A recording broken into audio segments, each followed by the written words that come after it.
NFL playoffs. We're talking about NFL playoffs. You bet we are. Get in on the action at DraftKings Sportsbook, an official sports betting partner of the NFL. Scoring touchdown is the key to winning NFL playoffs, and the key to you scoring big, betting on them at DraftKings, the number one place to bet touchdowns. Ready to place your first bet? Try betting on something as simple as a player to score 6. Go to DraftKings Sportsbook app, make your pick. Here's another reason to bet your favorite player to crush it in the playoffs. New customers bet $5 and get $200 in bonus bets instantly. Score big during the NFL playoffs with DraftKings Sportsbook. Download the DraftKings Sportsbook app. Use code MONEYMOVES.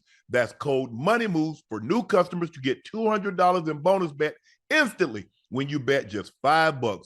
Only at DraftKings Sportsbook. The crown is yours.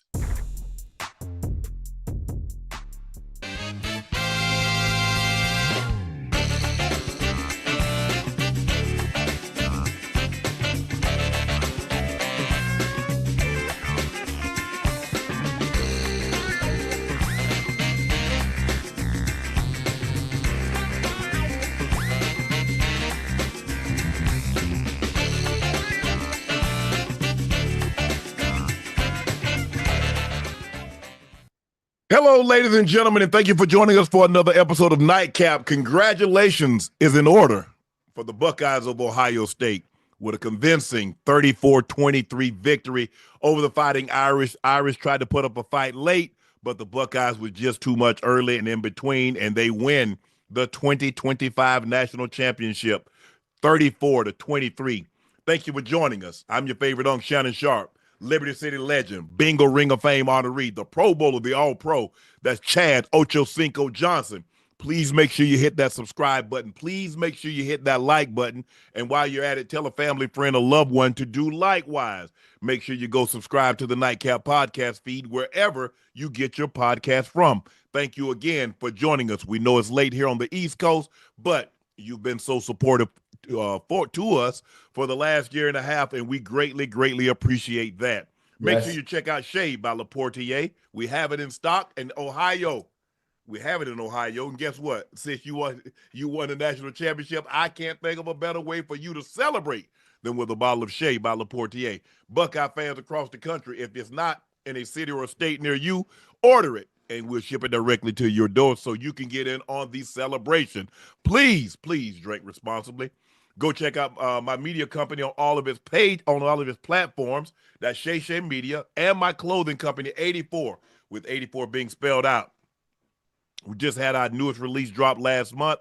T-shirts, sweats, beanies, koozies, and mugs. Quantities are limited, so please make sure you grab yours while supplies last. Tickets for the Super Bowl show in New Orleans, our first spring tour stop. Yay. The tickets are on sale now. The link is pinned at the top of the chat.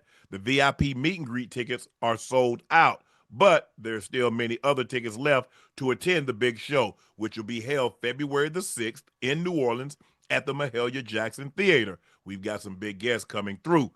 You don't want to miss it. Both Nightcap and Club Shay Shay were nominated for NAACP Image Awards. Nightcap was nominated for Outstanding Podcast in the Arts, Sports, and Entertainment. Club Shay Shay was nominated for Outstanding Podcast, Society, and Culture. Please go vote for your two favorite guys, Unc and Ocho. The link is pinned in our social bios. We have a very special guest joining us tonight. Is the husband of the gentleman that was profiled. We showed you the video last night. He was kind enough to join us, and so he's going to tell his side of the story, what was going through his mind, what was he thinking, and the ramification, because this incident happened in November. And so he's going to be able to walk us through step by step as he recall it. So thank him for joining us, but that's going to be after Ocho and I discuss the game. Yeah. Ocho, the Buckeyes take down the Fighting Irish to win the Natty. The Buckeyes beat the Fighting Irish 34-23 to win the inaugural 12-team college football playoff. It's their first national championship since they won the first one, didn't they? Yeah, they won the first one, the 14 playoff in 2014. And so history repeated itself. They won the inaugural, this one. Total yards, Ohio State 445, Notre Dame 291. Total rush yards, Ohio State 214, Notre Dame 53. Passing yards, Will Howard was 17 of 21, 231.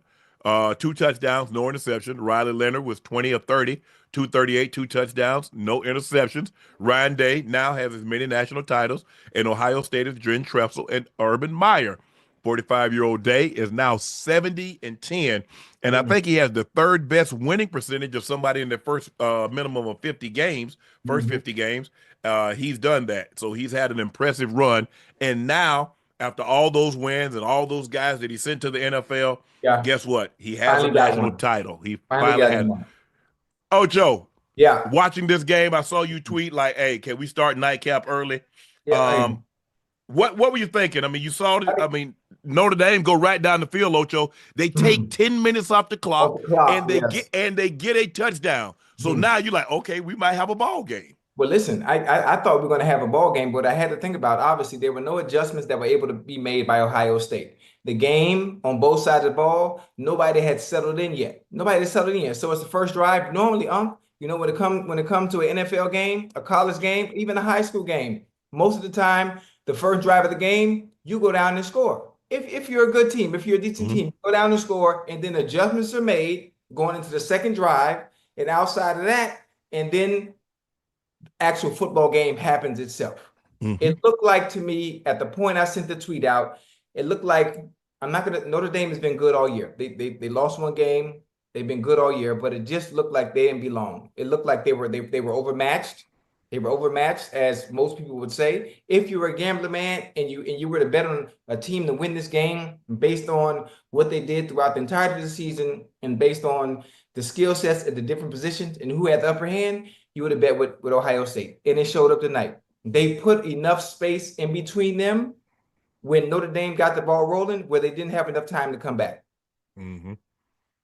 Yeah, I thought they got kind of got conservative. Also, they just started just running the football, trying to run the clock out, and they got Clock away out. from the offense, and they allowed Notre Dame to gain some momentum. Oh, Right. Notre Dame did a good job of punching the ball out from the receiver. He picked up 24 yards, and the guy came from behind him and punched the football out. But I thought, like, look, the strong suit of Notre Dame is their defense. The strong suit of Ohio State is their offense. Mhm. Now, could Notre Dame's offense do enough damage to Ohio State's defense? That was the And I problem. didn't think, once it got, I thought for me, once the guy score got 14-17, I remember calling my sister like, it's over. She's like, it's Yeah. just 4. I say, but nah. I said, but you look at them, how they're just moving the ball down the field with little to Willingly. no resistance. Willingly. So I was like, yeah, it's over. The next thing you know, it's 21-7, it's Mhm. 28-7. Yeah. And I thought it was about to really be over, Ocho. I thought it was about to go to 35-7. They end up kicking a field goal. Field goal. And Ohio State gets some momentum when they got the fumble.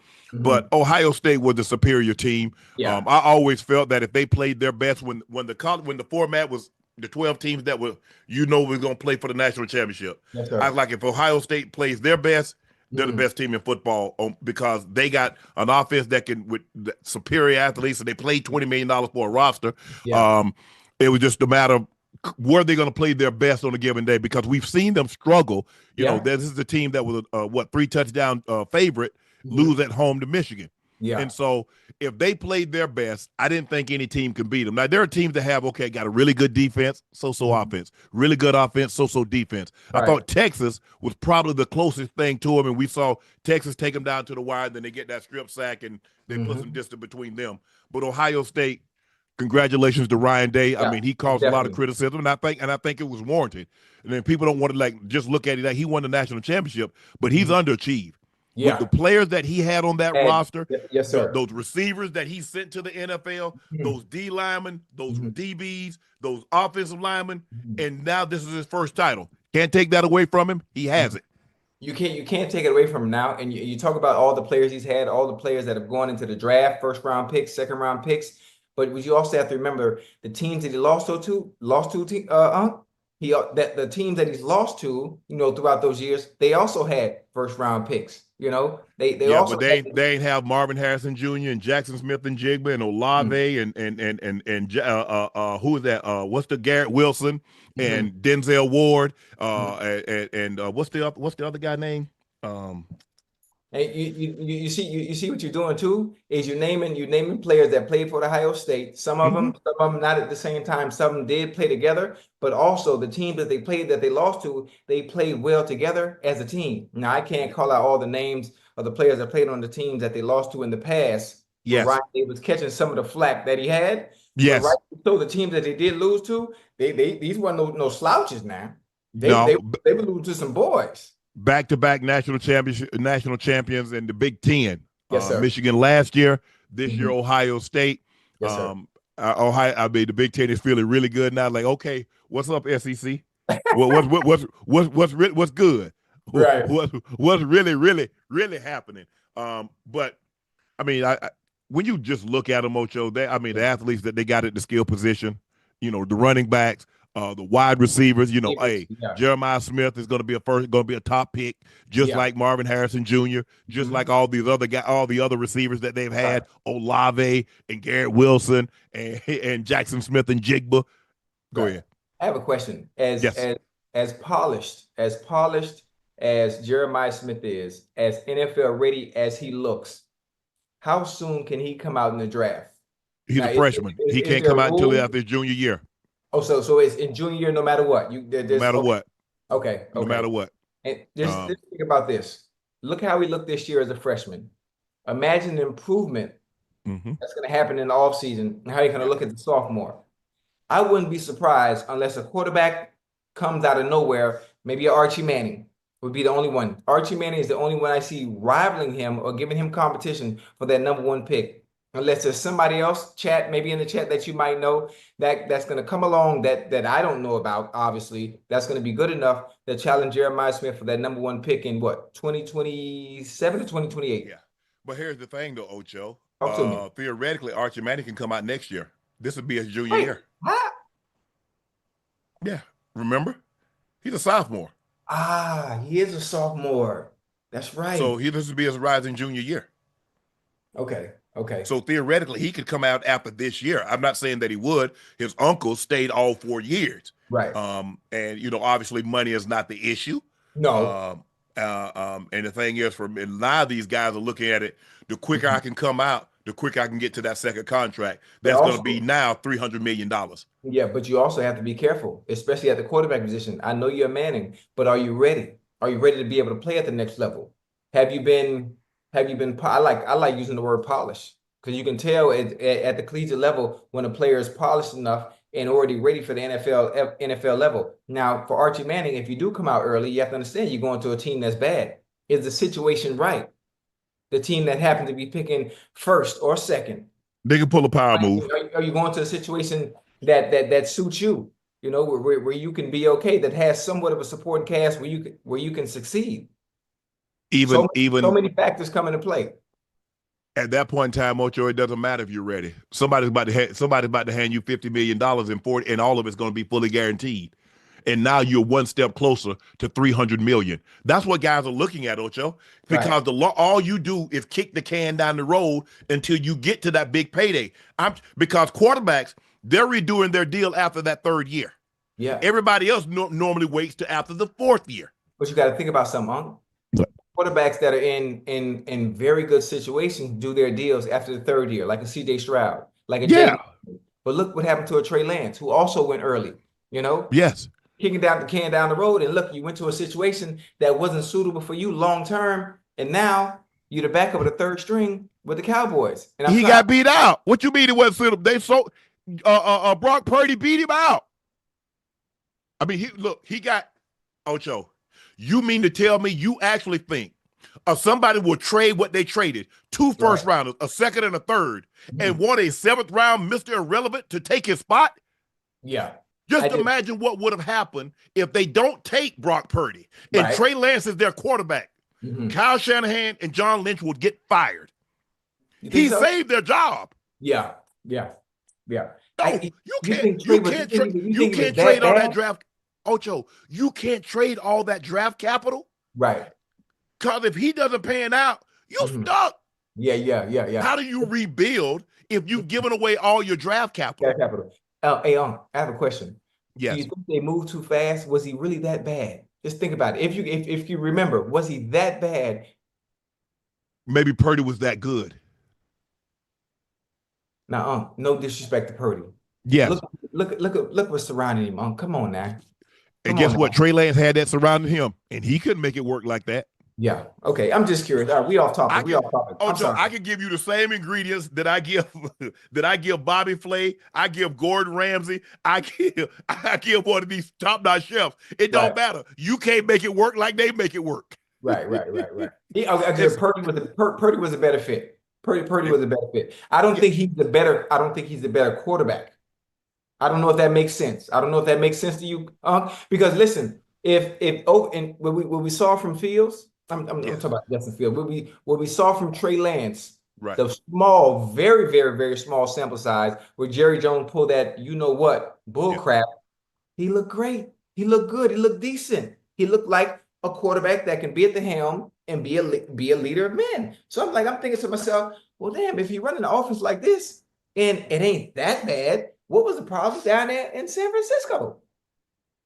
I don't know, Ocho. I mean, like I said, I think the thing is, like, when you give up that kind of capital for a guy, you want him to succeed. Yeah. Because it makes you look bad. The only reason we're not talking about how big a mistake that was is because Brock Purdy has played so well. He's got him in 2 NFC championship games. Right. He's taken him to the Super Bowl. So we forget what a colossal mistake drafting him and trading all that capital to get him was. Because had it not been for that, I'm not so sure they survived that. I don't know if a team can survive. You give up that much. Because think about it, to move up, you gave up the next year's first round pick. You gave up a second round pick, a third round pick. That's your future. A lot, yeah. And so you're hoping, we give that up. So what? We're going to be picking in the late 20s, maybe even 30, 31, 32, because we made a deep playoff run. But lo and behold, guess what? You give up that pick and look where you are. Mm-hmm. And so, it was really tough. And I think Brock Purdy really saved John Lynch and Kyle Shanahan's careers in San Francisco. Because if that doesn't pan out with Trey Lance, where do you go from there? Yeah, it's tough. It's going to be very interesting to see how the 49ers play this thing out, Ocho, because Brock Purdy's going to want $50 million. No. I'm just going to tell you what he wants. I'm not saying they're going to have to do something. It ain't about what he wants. Now, if they're gonna do something, he can get like what Sam Darnold probably gonna get in Minnesota. I doubt. Sam Darnold ain't never went to an NFC Championship game. Sam Darnold ain't never went to a Super Bowl. I know guys that've gotten $50 million and ain't never been to a Super Bowl. I think he'll probably get somewhat of a Baker Mayfield type deal. No, he gonna get more than Baker. You have to understand the success on why Brock Purdy's been able to do what he's done so far to date. The supporting cast, look what he has around him. Ayyyy, Trent Williams, Christian McCaffrey, Jordan Mason, Deebo Samuels.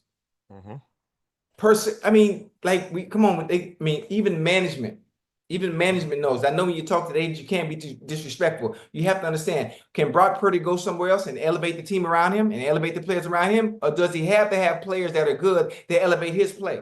There's a difference. There are a lot of quarterbacks. There are not a lot of quarterbacks that are force multipliers that they can elevate everybody else. You believe Sam Darnold can go somewhere else and elevate somebody? No, because he would have done it in Carolina or New York.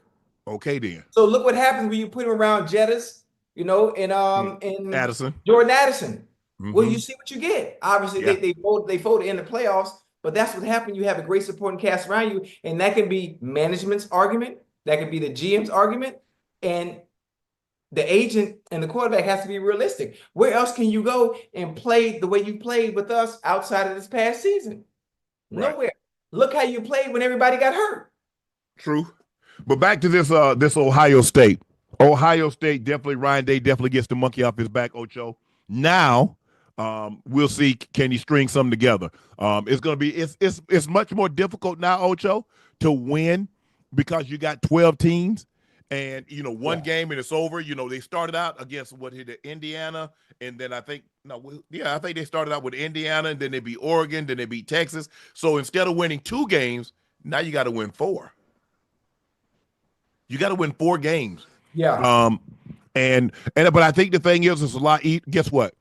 When you win, alumni and boosters, they want to pour money because they like that feeling. They like getting the gear, Ocho, with 2025 national champs. Yeah. That's what they like. And it says, okay, this is what it's going to take in order for us to stay up here. Because other teams, they're going to try to regroup. Georgia's like, I don't like this feeling. You know, your Alabamas, your Texas, you know, I think if I'm not mistaken, I think Sark signed a new 7-year deal. Yeah. These teams, you know, everybody is looking to come back. It's going to be interesting to see how Notre Dame plays this thing because, you know, they had some success this year. I don't know how much they spend in the portal. Yeah. But it's going to come to a point in time, Ocho, you're going to have to, you got to do what you got to do. Yeah. It's really that simple, Ocho. You got to do what you got to do. You got to put your money where your mouth is. You got to put your money where your mouth is. And these big time programs, they got $15-20 million, you know, $15, $20, $25 million. Hey, yeah.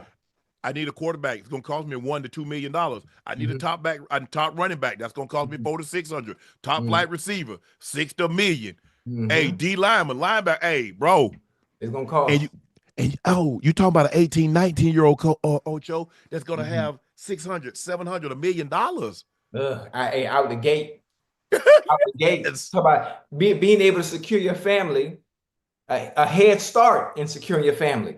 Yes. A head start, you know? Mama, hey, damn them projects. We ain't in the projects no more. We ain't in Section 8 no more, mama. Yeah. No, mama, we about to get 3-4 bedrooms with a garage. And it's so funny how the landscape of the NFL. It's so funny how the landscape of collegiate football has changed, especially for the Power 5 schools, especially when you have certain boosters that are willing to spend to ensure that you can win. Everything is pay to play. Ocho, it's pay to play, baby. Leave that they can leave that student athlete ish alone now. And that student athlete, this pay for play. These guys making money now. Yeah. All that the student athletes, and I'm going to get an education. Okay, that'll be nice. That'll be nice if you get that along the way. Yeah. But it's something nice to fall back on. It's something nice to fall back on. But hey, like this kid from Michigan, they got $12.5 million. Hey, I have a question. Time out. Come on now. Are they exaggerating the numbers, or is it really 12? Is it really 10 to 12? And he got some other perks too. Who is that? What's the guy at Oracle? Larry Ellison. Yeah, Larry Ellison's wife. Yeah. His wife went to Michigan, and so he chipped in. He's like, whatever it takes to get this kid, let's get him. See, you see what happens when you have alumni like that? Now that's he's the third. What is he? The third richest? I think he's the third richest man in the world with 220 billion. Yeah, man, what's $12 million to him? Nothing. So even if I did 10%, even if I did 5%, that's like $100,000. That's like $1,000 to me and you. 12 million to him is like $1,000 to you and I. Right. He ain't missing that. Not a chance. Because he wants to see his program or his wife's program succeed. But this is where we are now, Ocho. This student athlete bull jive, it's never been that. It's always been that, but it was always hush. Okay, hey, I get you this Charger, this Challenger, this Scat Pack, this, you know what I'm saying? Hey, the Scat what? Hey, the Scat Pack, I get you this SRT8, I get you this Hellcat. You know what I'm saying? It was that going on. It was the backwood deals. All of a sudden, damn, y'all was just in the project with us. How y'all in this 3-bedroom cross town now? Yeah. Now everything is above the board. And there ain't no more challenges. Guys driving Ferraris and Lambo. You see what Shadur had? Oh, but see, listen, you gotta be one of them now. You gotta be one of them. Yes. If you're one of them, you could already start your NFL career, and the image is if you've already made it, you got to be him. Yes.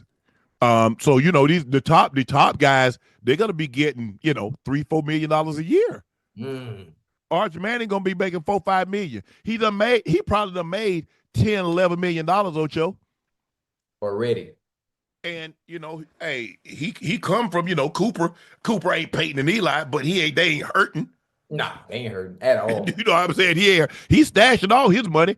And I just hope the guys that are getting this money, They're getting very sound financial advice because that's taxes. You're in that bracket. You make over 400,000, you in that bracket. That bracket, yeah. In that bracket, hey. So in other words, you made 200,000. You didn't make 400. You made 200 because Uncle Sam want his cut. Uncle Sam, the only guy that don't go to work and get half your money. Yeah, he don't play too. And Oh. if he don't get it, he gonna knock on your door down the line. Oh, he gonna get it. Oh, It's just a matter of fact when he get it because he already know what you got because they can see everything. Like, oh, you ain't got it like you used to have it, huh? Okay. Interest because they put that compound interest on your ass. Yeah. Oh yeah. Oh, you can't pay, and guess what? We gonna just put the interest on it until you do pay it all back. Now they give you when they owe you, they give you a little bit of interest. You owe them, they compound that interest. Yeah. So, but congratulations to the Buckeyes. You saw this. Bryce Harper was there. He's a big Ohio State fan, 2-time NL MVP. LeBron was there. A lot of the stars were out. It's kind of not my thing to go because, like I said, I don't really know anybody that's playing college football. I'm not a big, I like college football, but I mean, me going to a game, it's not like the NBA for me, Ocho. No. Now, like I said, if I had a friend, somebody had a son that's playing, okay, yeah, I go check it out. Yeah, I'm a root for him. Yeah. Right. Tonight, I would have loved to go to the game. Obviously, I would have been able to watch Ryan Clark's son. I would have been able to watch him play. Actually being able to watch Jeremiah Smith, it would have been nice to watch him play. But just going to a game, experience the atmosphere, just to watch two players that I can watch at home on TV. I mean, I love Coach Prime. If Colorado did a national championship game, I'd have went. Oh yeah. Just his butt. Yeah. Other than that, it was Ocho. Without any further ado, I'd like to welcome. Is he about to? We're going to welcome DaMichael Jenkins. He's a seasoned real estate developer, investor, custom home designer, as well as chief operator officer and owner of 3D Vision. And unfortunately, Ocho, he was involved in a disgusting racial profiling act outside of his own home. And so welcome, Mikey. Congratulations to your Buckeyes. Well done. I know you I'm surprised you ain't got on your Buckeye shirt. But congratulations to your Buckeyes to you. And I think that's your wife? Yeah. Congratulations, ma'am. Thank you for joining us. Mike, if you can go back, I know it was in November and here we are in late January. If you can recount the events as you remember as vividly as you possibly can. Yeah, I can remember. It wasn't too long ago. I was leaving one of my real estate job sites in the inner city, wrapping it up for the day. It was about 5:15. Took me about 45 minutes to get home. So I'm proud to go home. Shannon, something I want you to know is when they say it's a affluent neighborhood, it's one of the most wealthiest neighborhoods in Ohio. Wow, congrats. And my house is the best house in That's what I'm talking about. Because come on now. I designed it from scratch. I'm an architectural designer. I bought the land, I financed the land, designed it from scratch, and I built it from the ground up using all my resources. So proud to come home. I'm pulling up, checking out my Christmas lights we just put up for the holiday season. And there happens to be a lady in the driveway with 2 kids. So I don't think nothing of it. Kids coming in and out my house all the time. I got kids, got a family over here. I don't think nothing of it. I think she's looking for the front door. I say, hey, are you looking for somebody? She doesn't answer. She then proceeds to go to the porch. So I'm like, okay, so she's probably coming over. So I pull in the driveway. I'm about to park, and she rings the doorbell and comes to the front of the front porch and stops me and says, do you live here? And I said, yeah, I live here. She said, well, I don't think so. So I said, well, what are you doing here? She says, I don't think you live here. Picks the kid up, drops the stroller, hops off the porch, starts running, and I hear screaming, yelling for help. At that point, now I'm in fear. I'm in fear because I know what we face as Black men in America. So I rush to the garage, park in the garage, come in the house. My wife's in the office. I said, babe, some white Caucasian lady, she just jumped off our front porch, screaming, yelling for help. I don't know if she's gonna call the police. I'm pacing back and forth.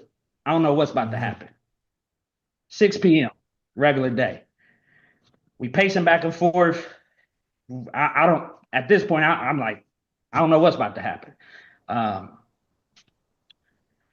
She comes back before the police gets here. I don't want to go outside. I don't want to go outside with them outside. And the police pulls up and I don't know what's going to pop off. If the police pull up, altercation happen, anything could happen. Right. I know they're going to side with them. So my wife's come outside and she just wants to figure out what's going on because she's in shock.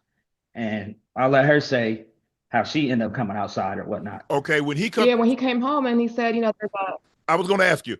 go He ahead. comes into the house. He says, "Babe, there's a white lady standing on our porch. She's running, yelling, screaming.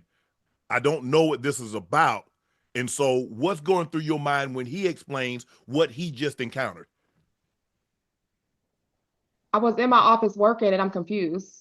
I'm not understanding what's going on. Like, what do you mean there's a white woman running, screaming for help? Screaming for help for what? He's like, I don't know.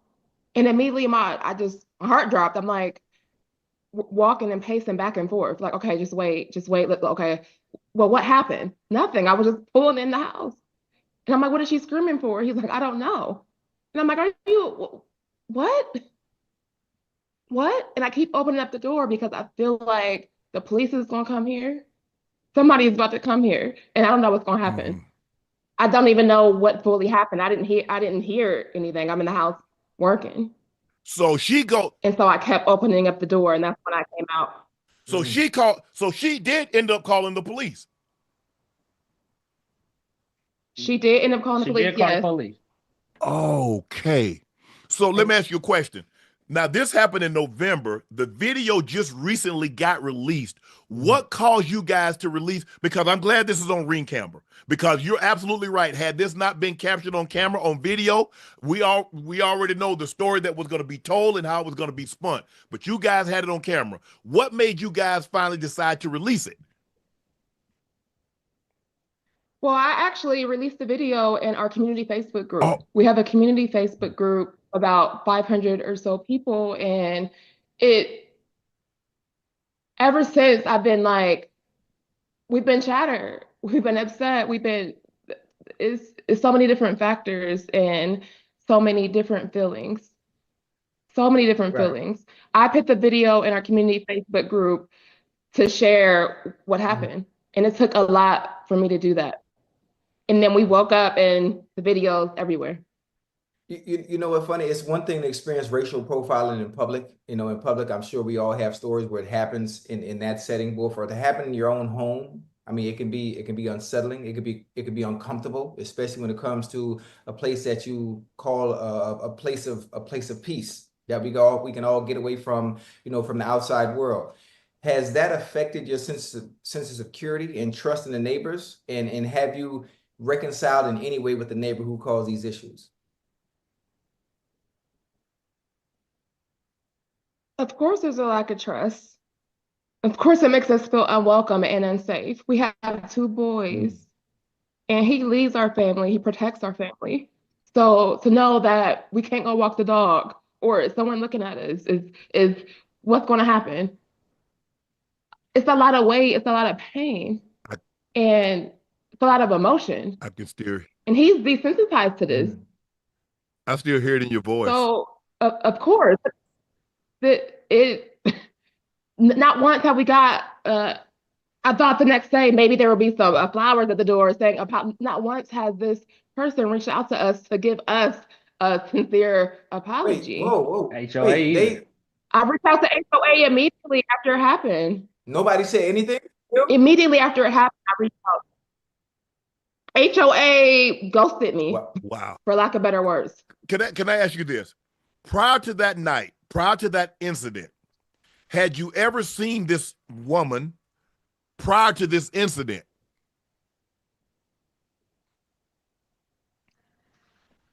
I've been in the neighborhood for 3 years. I built the house from the ground up. I know the developers in the neighborhood. I lived in the front of the neighborhood while I built the house. I walked to the job site every day. So have I seen her eye for eye? No. I've walked by their house and seen them on the front porch. So she see. When they came, I didn't recognize. Go ahead, ma'am. Go ahead. I didn't recognize them, but I was going to say it's a 90% or more of the neighborhood is predominantly Caucasian. Okay. So we're one of one Black families in the neighborhood. And our house sits all the way in the back of the neighborhood, and the people ride by and take pictures every day. And there's a lot of publicity with our house. So it really was it was shocking. But they stay to themselves in the neighborhood. Let me ask you this. When you walk up and you ask, what can I help you with? And she says, is this your house? You say, yeah. And she says, I don't believe you. When someone tells you they're standing on your porch and they tell that's not their property, and they tell you that this is not your property, what went through your mind when someone is standing on your porch and they say, well, you don't live here? Well, that's when I was battle tested as a Black man, as a man that been to prison, that's, had to transition and learn how to put pride and ego to the side and control your emotions. Okay. That's when that kicked in. That was the ultimate battle test. Because in my mind, I said the audacity of her. That was in my mind, but I had to control my emotions in the moment because I knew where it could have escalated at. I'm thinking, well, what if she had a gun? Correct. Would she have been running, or would I have been running? Is this a situation because now she said, well, you have to see it from my point of view. No, I don't need to see anything from your point of view when you stand on my porch. But for her to say, well, you didn't say, well, I really live here. I live here. I don't have to identify myself. This is mine. Why do I have to tell you who I am when you standing on my property? It took everything out of me, not to get out of character. And especially when they came back, she brought her husband back. He was real standoffish. I was scared to go outside, but I sat on it. I was listening. I said, I can't let my wife sit out here with these people. What if the police pull up? Correct. So, I went outside and I just had to make my face known. And I had to let them know I do live here. A Black man does live here. I did build this house from the ground up. I did design this house. I had to show my face. And as soon as I came outside, you could tell they switched it all the way up. Oh, let's get out of here. Let's go.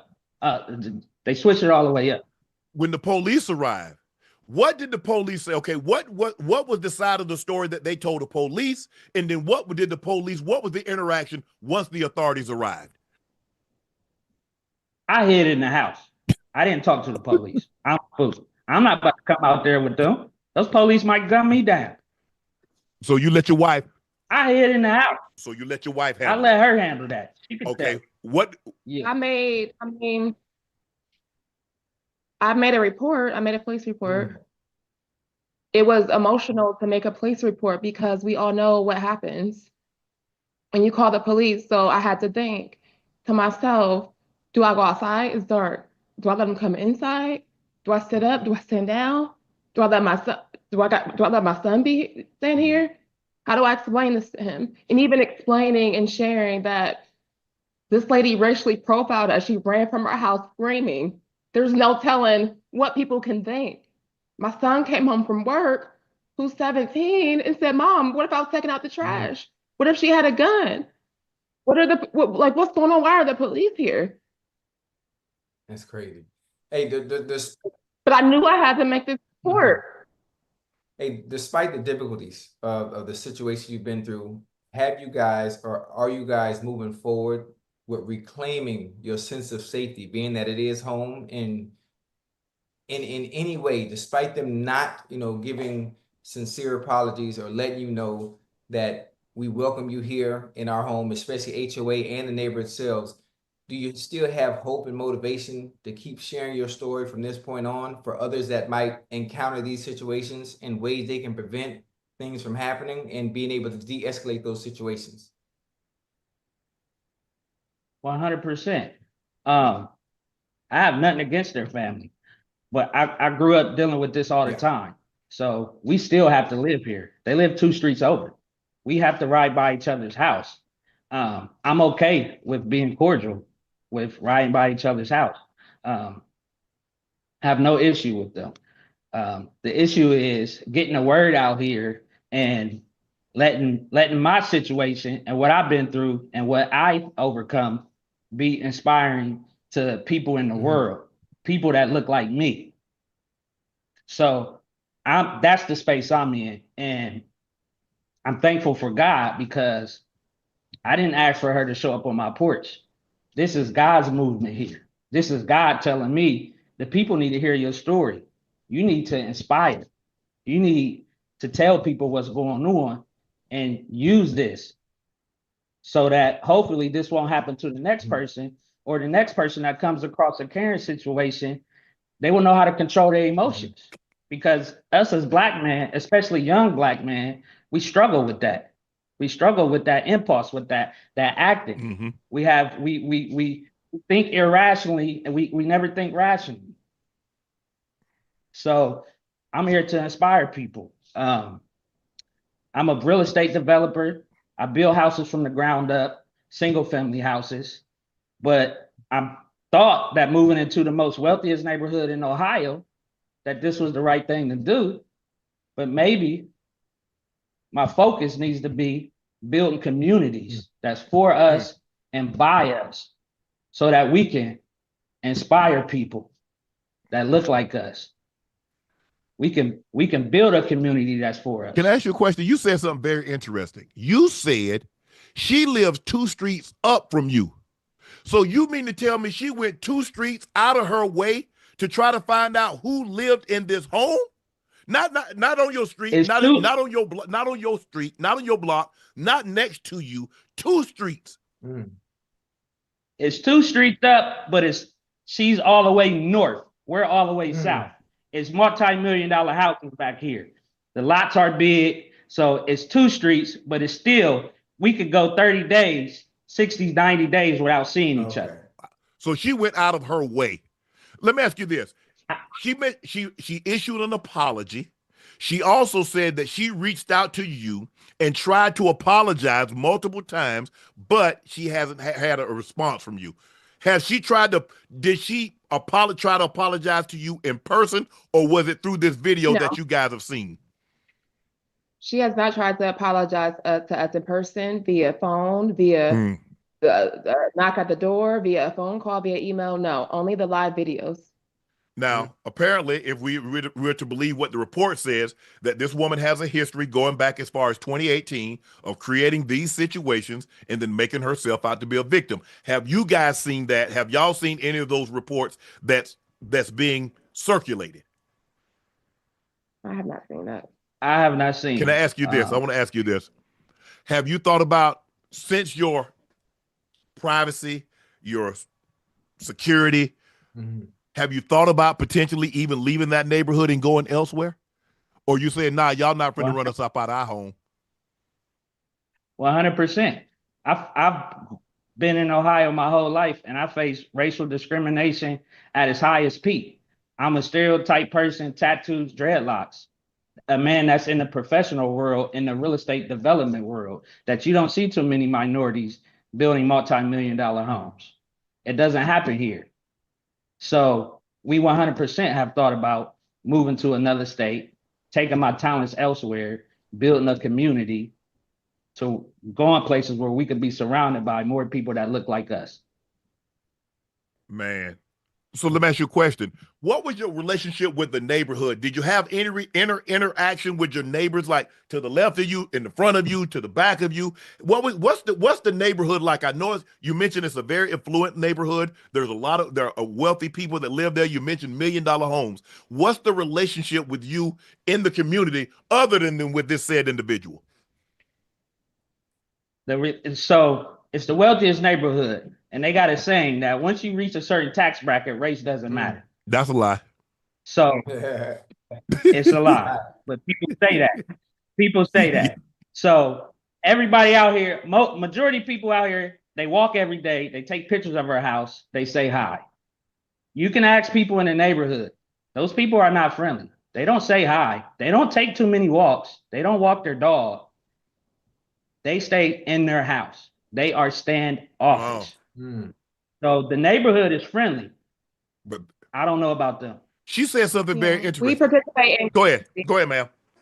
I was just going to say we participate in community events, and for the most part, the neighborhood is friendly. She posted videos after this happened, and the neighbors brought it to us because they put 2 and 2 together. So that's how we even found out that they knew about it. She mentioned to you, as you was walking up, you have to see her point of view. She's walking her kids. It's late at night. If you're that afraid, why are you out at night walking your kids if you're as afraid as you say you are? Did that cross your mind? Like, well, if you say you're afraid, why are you out here in the dark by yourself? You're married, your husband's not with you, and you got a small child. So it can't be that dangerous. You can't be that fearful of your life if you choose at night to walk a child. It's 6 o'clock in the evening. Okay. It gets dark early, but yeah, we thought about that. Of course, I wouldn't be outside walking with no. Yeah. No, not at all. Especially if you have been through things or whatever. Like, I'm not walking at night. Period. Oh, that's crazy. It's as simple as that. And as soon as someone tell me that's their house, all bets are off. Okay, if you're scared, then you walk home. That's it. I don't know. I guess I just look at things differently. I've really never walked by somebody's house. Oh, you live here?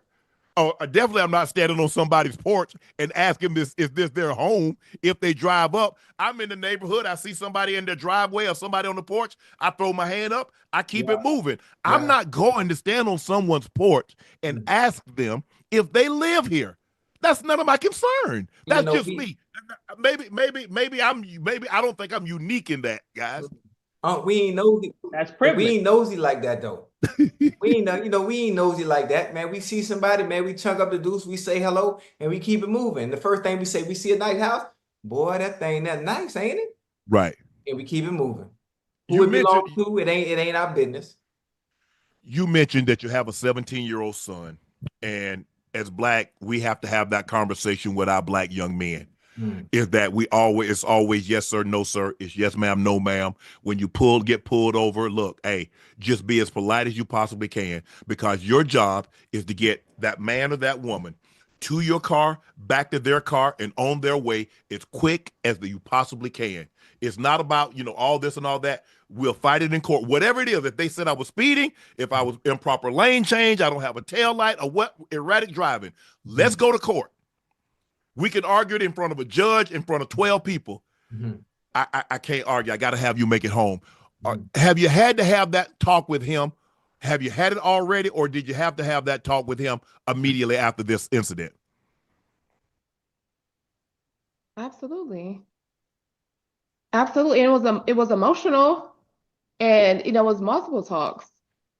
It was multiple talks, and even was days where it's like, you know what? I don't know if you should go outside and walk our dog. Right.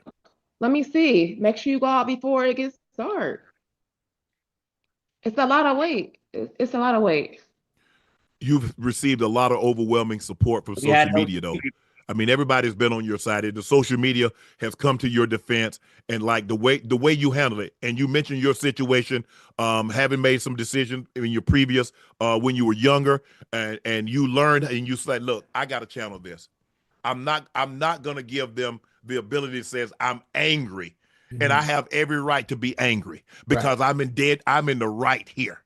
But nobody cares about that, because all they're going to look as you as a Black man, look at your history and bring that into the equation when it had nothing to do with this woman standing on your porch. Exactly. If you could, people going to watch this. This is going to get picked up. If you could say, what would you want people to know about you, your family, and how you handle this situation?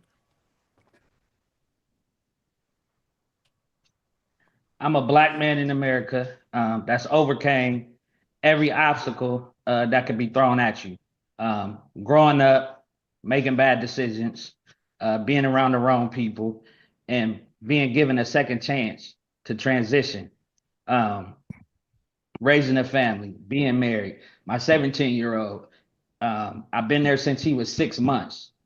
This is my it's my son, but he's not my biological. I've raised him as he's my son. I have an 8-year-old as well. I'm here to inspire people, to show people that control your emotions. Control your emotions. That's one of the most powerful things that a man can do, because a dangerous man is a man that can't control his emotions. So a situation like this that's broadcasted across the world, you can see that I was given every single reason to act, and I still control my emotions. So I want to use this moment, these platforms, to inspire people, lead people, and to show them what a real man is and what a real man is supposed to do. You take care of your family, protect your family, control your emotions, and that's what we're here to do. And also build communities. I want to build houses from the ground up. I want to build communities. I want to design high-end luxury homes. These are things that I want to do, that I got a passion for, that it's in my bloodline. Custom home builds. My grandpa was a custom home designer and builder. These are things that I want to take to the next level and be known for, and show people that in the real estate industry that we can strive, we can survive, and we can do what they do, and even better. So that's what I'm here for. Do you have a sense, or when or if you'll ever get your normalcy back? Because your life has been interrupted. You didn't ask for this, but as you mentioned before, God don't put on any more of this than what we can handle. He chose you. He chose you for a reason. And the way you handled yourself in that situation, I'm not so sure a lot of us, because she went out of her way. She had no business on your porch to begin with. If she didn't think you lived there, she could ask that question from the street. You don't bring your tail on someone else's front porch and then ask them. That's not your place. I can see if you were at her house and you're asking for directions, you're like, are you lost? Do you need help? She's on your property. Did you think about pressing charges for trespassing? We did, and they threw it under the rug. They filed a police report that wasn't nothing that we told them. We asked for the police report. They never gave it to us. We had to track them down to get the police report, and looked at it. It was vague. We thought about pressing charges. We did all that. I thought she gave me every right. She's on my property. Correct. That's self-defense. I could have gunned them down, but I had to hold my composure as a man for my family. Because even though it was self-defense, it could have been self-defense, not for a black man, not for us. Dang. Wow. DaMichael, thank you for sharing your story with us. We really appreciate it. You handled that thing very well. To your wife, what's your name, ma'am? Brittany. You and DaMichael handled it very, very well. I'm not so sure very many people would have handled it with the class and with the poise that you did. You did everything right. And even though you did everything right, it seems like everything has gone wrong. She was wrong for coming onto your property. The authorities seem to be wrong for how they've handled this situation. Hopefully you get the clarity, you get the judgment, the respect that you deserve in this situation, because you did everything right. And seemingly as of right now, things have gone wrong. Hopefully, the Nightcap family, everybody that's in this chat, we're praying for you, that you get your sense of peace, you get your sense of normalcy, and you get everything that you deserve back tenfold. Because just talking to you, you're a good man. Brittany, you're a good woman. Y'all a great family. Yes. And you're doing the right thing. So I tip my hat to you for the way you handled this situation, and continue to be blessed. God's going to continue to bless you, because you're a good man and you do great things for the community. And I want to thank you, Ocho and I, Nightcap family, want to thank you for sharing your story with us. We greatly, greatly appreciate it. This is going to go out, and you're going to get an outpouring of support Yes, sir. And it still wouldn't be enough for what you guys went through. But I thank you for sharing your story here with us on Nightcap. Continue to be blessed, continue success, and we'll talk to you soon down the road. Appreciate it. Thank you, guys. Have a good one. Bye. Thank you. Guys, Ocho and I, we try to tell you when we started this, our job was to inform you, to educate you, to entertain you. And sometimes things is not about entertainment. This is not entertaining for us. But we felt that we needed to bring this story. We needed to give it even more light. Yeah. And when I was approached about, would you like to have this couple on? I said, absolutely. And I just told him, I said, look, we're coming on late. We're coming on after the game. And so they'll be in the second block. And they said, we don't care. We want to share this story. We want to share it on your platform. And so this is what we try to do. I mean, yeah, we're a sports show, but we talk about sports. We talk about culture. We talk about finance. All we try to do is shed positive light. Some things are not positive, but we want to show our community that good can come out of a situation like this. And the way he handled it, like I said, Ocho, I don't know that very many people, you standing on my front porch asking me, do I live here? I don't know who does, but I just know you don't. But you know what? A lot of times, Unc, you have to think about it, especially when it comes to home, when it comes to safety, in someone's property. Most of the time, they meet fire with fire. Yes. They're not really that well trained or versed in de-escalating situations. Like also another problem that most of us have is we love challenging authority because we know our rights. Instead of having the mindset, well, I tell my kids all the time, you had the mindset, you want to go home. Yeah, exactly. Your end goal, whether you know all your rights, whether you know everything, I don't care. You want to go home at the end of the day. That's it. But I think if we get to a point where we understand that even though we know our rights, we know everything and try to do everything by the book, at the end of the day, you want to get home to your family. Black man, white man, black kid, I mean, whatever it may be, learn to de-escalate situations. You don't always have to challenge authority because you want to show you smart and you know this, you know that. At the end of the day, it doesn't matter. I just want to get home to my kids and I'm going to get home to my family. That's it. Ocho, sometimes you can be in the right and not be right. Yeah. He was in the right. Yeah. But he knows how this was going to play out. I don't believe he really, and I meant to ask him this, and she said she shared it with her Facebook community. Had she not had the lady not got on there and started lying and try to make it seem like she was the victim, they just wanted this to go away. They wanted to go back to their normal life. Right. She interrupted that. She interrupted their peace, and not for a good reason. They said she lives 2 streets to the north. They're in the back to the south. To the south. So you got to go out of your way. What it was, Ocho, that big house. I know ain't no black man pulling up to this house. Why you care? You ain't got to pay one bill. Not water, not gas, not light, not phone, not property tax, or nothing. Why you care?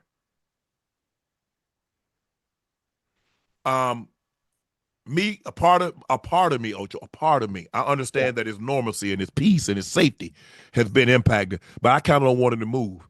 I think that's kind of what they want him to do, because they mentioned that there might be one-on-one in that neighborhood, and they got the biggest lot in that neighborhood, and they kind of want him out. Nah, I ain't going nowhere. Y'all leave. I ain't going nowhere. This is mine. I bought this. And then they said they've been getting the runaround from the authorities. And HOA. I don't know what HOA do anyway. They pull a caca. They don't do nothing. Yeah. That's just another way to get $150, $200, $300 a month. Yeah. To do what? Hell, I can cut the grass myself at the front of the entrance. The hell y'all talking? The hell y'all talking about? Y'all taking up $300 a month from everybody. And what y'all doing with that money? Lights stay out for 2-3 weeks. Man. But I'm so glad that we able to get Brittany and DaMichael on. He goes by Mikey. I'm glad we were able to get that family on Nightcap. This is what we try to do, Ocho and I. We try to bring, whether it's stories like this whether it's an athlete or whatever the case may be, we just try to give you the best show that we possibly can on a given night. And this was supposed to be a very routine night, talk about the national championship game. There's some other sports stories that's circulating, but when the opportunity, and it just goes to show you, Ocho, because the person reached out to me and it's like, hey, Unc, I want to ask you something. I was like, yeah, what's up? She's like, would you like to have the couple on that you and Ocho talked about? They're like, they saw your story. I was like, really? They're like, yeah, and they want to share it with you. Yeah. I called Ash. I said, Ash, guess what? She's like, what? I said, yeah, because she always like, ask, what? I said, the couple we were talking about in that video last night, they want to come on and share the story. Yeah. She's like, really? I was like, yeah. And Ocho, like I said, we're on the East Coast. It's going to be late. They're in Ohio. Yeah. Hey, there's like, it doesn't matter. We want to come on. There we go. And there we have it. And so listen, I'm going to say, man, listen, the story is inspiring. We also have to understand is situations like this have been going on for a very long time. Situations like this are going to continue to happen. So them telling their story and also inspiring people and understanding his background and his history and how far he's come and being able to transition and getting a second chance, which most of us aren't afforded, can also prevent those that might get that one chance where it's in a situation where, everybody ain't getting no second chance, huh? Yeah.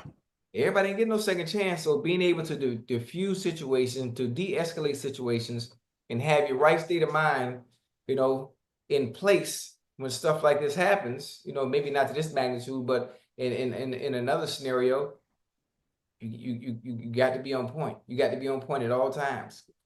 So they're gonna test you now. Yeah. But I took a lot of from that because, like he said, he could have reacted in such a way that wouldn't been beneficial to his family, and it definitely would have been beneficial to the woman that invaded his privacy and his space. But I'm glad he handled the situation the way he handled it.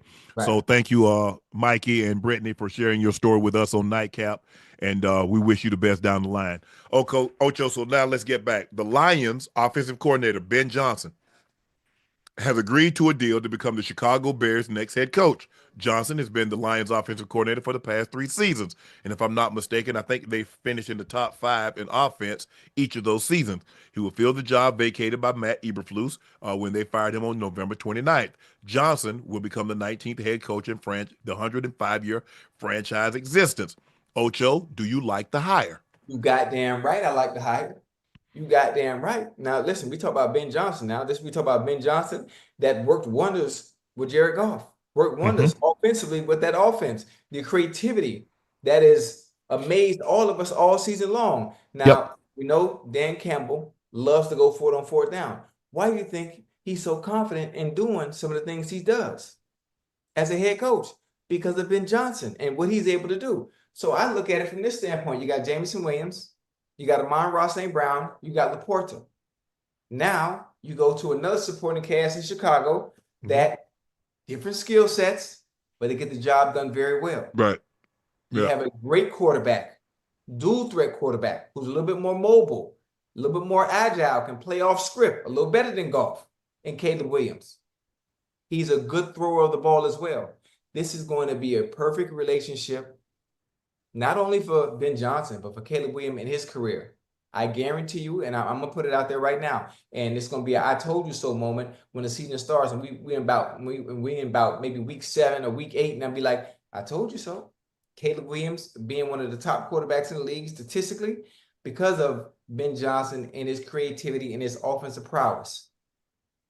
Wow. I like the hire. I like the hire also. What I don't like, Chicago and New England doing that fake stuff. Bring black coaches in there when they know damn well they're not going to hire him. Yeah. They brought Eddie George in there, and look, if you you got to take it. Yeah. You know damn well they want. Excuse me. That good and D well. good and D well. You wanted Ben Johnson, right? But Ocho, hey, the Rooney Rule, I got to get that quota. Yeah, you Same got thing in New England. New to England, check the y'all brought box. two black. Y'all brought Pep Hamilton in. Y'all brought this other black. You know good and Byron well Leftwich. Yeah. Byron Leftwich. Y'all know good. First of all, Byron Leftwich been out of the league for what, 2 years, Mm-hmm. and y'all gonna bring him in. Now he ain't got no offensive coordinator, but y'all brought him in. And see, Yeah. y'all, what y'all did, the Patriots did that thing so good, they brought two of them in. They gonna have, they brought two. Ocho brought two of them. Yeah. I mean, listen, they have to check the boxes. They gotta check the boxes. Like you said, you gotta meet the quota. You have to satisfy the rule that's in place that's really not working. Ain't got no teeth to it. Look, but look, I like the hire. I like Ben Johnson. I like what he did. You mentioned it. He has a quarterback that's more mobile. He has very good look. You got Roman Dunze they took in the first round for the Bears. You got DJ Moore that you signed to a contract extension. You got Keenan Allen. I think Keenan Allen's a free agent, so you probably bring him back because he came on strong at the end of the year. He's that guy that he's not as fast, is not as quick as a Amon-Ra in the slot, but he gets it done. He got tremendous moves. He got great hands. I like him. He's a big body.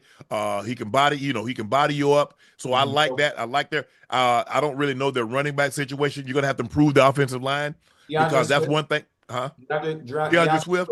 Yeah. Offensive line, and you're gonna probably get better because if you look at what they got in Detroit, you got Penei Sewell, who's a Pro Bowler, All Pro. You got Zeitler, you got you got Glasnow, you got Decker, you got Ragnar. You got Detroit has a very good offensive line, and so you're gonna have to get that up to par in Chicago because your quarterback took 60+ sacks. That's too many, Ocho.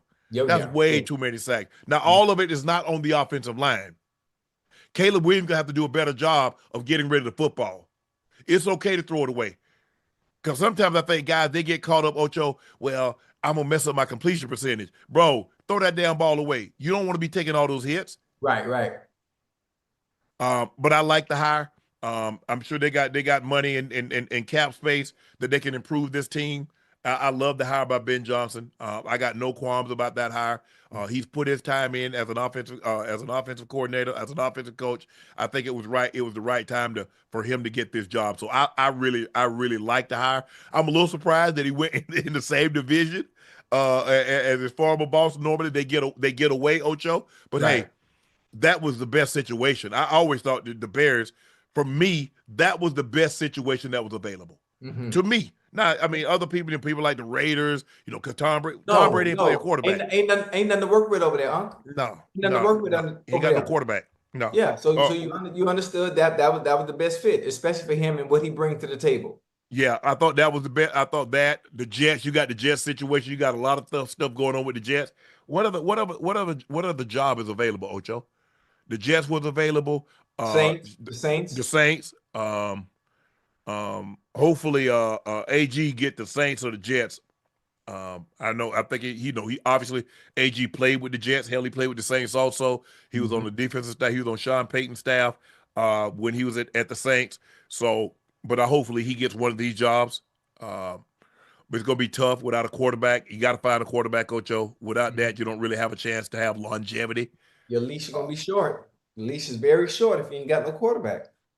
Well, our leash is short anyway. But anyway, that's not what's there. We'll talk about that another day. But I like the hire. I like Ben Johnson hire. Chicago should be good. That's a very tough division, Ocho. You got young. We'll see what Minnesota does with Sam Darnold. Do they move on, or do they elevate JJ McCarthy? Going to be very interesting because you got Jordan Love, you got Goff, you got Caleb Williams. So I like it.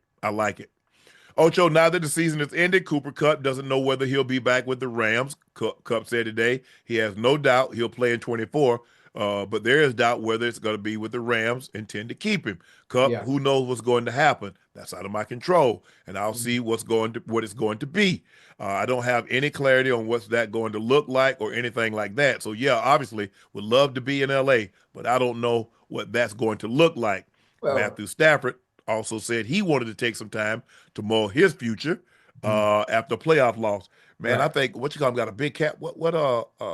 Cooper Kupp. I think was it like $21, $22 million? Who cap that? hit? Cooper Kupp. Oh yeah, he has to take a pay cut anyway if he does want to stay in LA. Listen, they've already worked. They've already remember how I talked about chat, earlier with some of the top players in the league. They always find a way to work you out the system and the opportunities. You don't get the opportunities that you used to. Obviously, we talk about a Triple Crown winner. Then all of a sudden, last year, Puka Nacua comes out of nowhere and he's playing all world because they move you around and they work you out the system and put somebody else in the position and the plays that you used to make. That's all it is. That's all it is. It's plug and play. It's plug and play. It's the game that they play toward the end of your career when they think you don't have it no more, when your number is too high, and they want you to take a pay cut. So now there's no argument that Kupp can have and go to management and be like, well, hell, I'm a Triple Crown winner. The first thing they'll say, but look at your numbers this year. Your numbers aren't your numbers don't warrant. You were a Triple Crown winner. That's not what you are now. This ain't a lifetime achievement. We're going to pay you back. See, and that's the thing where people get the mistake. I'm paying you on what I believe you'll do moving forward. I already paid you for that. Yeah. I paid you for that, Ocho. But yeah. So that's now I got it like Jamar Chase. Jamar Chase, the Triple Crown. Hey, y'all got that. No, y'all need to pay me on what y'all believe I can do moving forward. Right. Now, I'm only 25, 26 years of age. I think over the next 4 or 5 years, I can put up similar numbers. I'm not saying I'm going to win the Triple Crown because we haven't had, since the merger, we haven't had a two-time Triple Crown winner. Now, prior to that, Don Hudson won a bunch of them. Yeah. But that's neither here nor there. But I'm saying, I'm paying Jamar Chase on what I believe he'll do. Now, but based on that, Jamar Chase needs to be north of 35 million, right at 40. Maybe he says, I want 40. I want $40 million. I want $200 million, and I need 100 of it guaranteed. Because I think the most guaranteed money might have been Jetta. I think Jetta got like 80-something million fully guaranteed. Right. I want 100 because y'all made me play when I could have gotten injured. I had to take out an insurance policy, so I had to spend money out of my pocket. So I need y'all to give me what old dude told him on Snaggletooth dude on Harlem Night. I want everything you took in tonight and everything you took in last week. Yeah.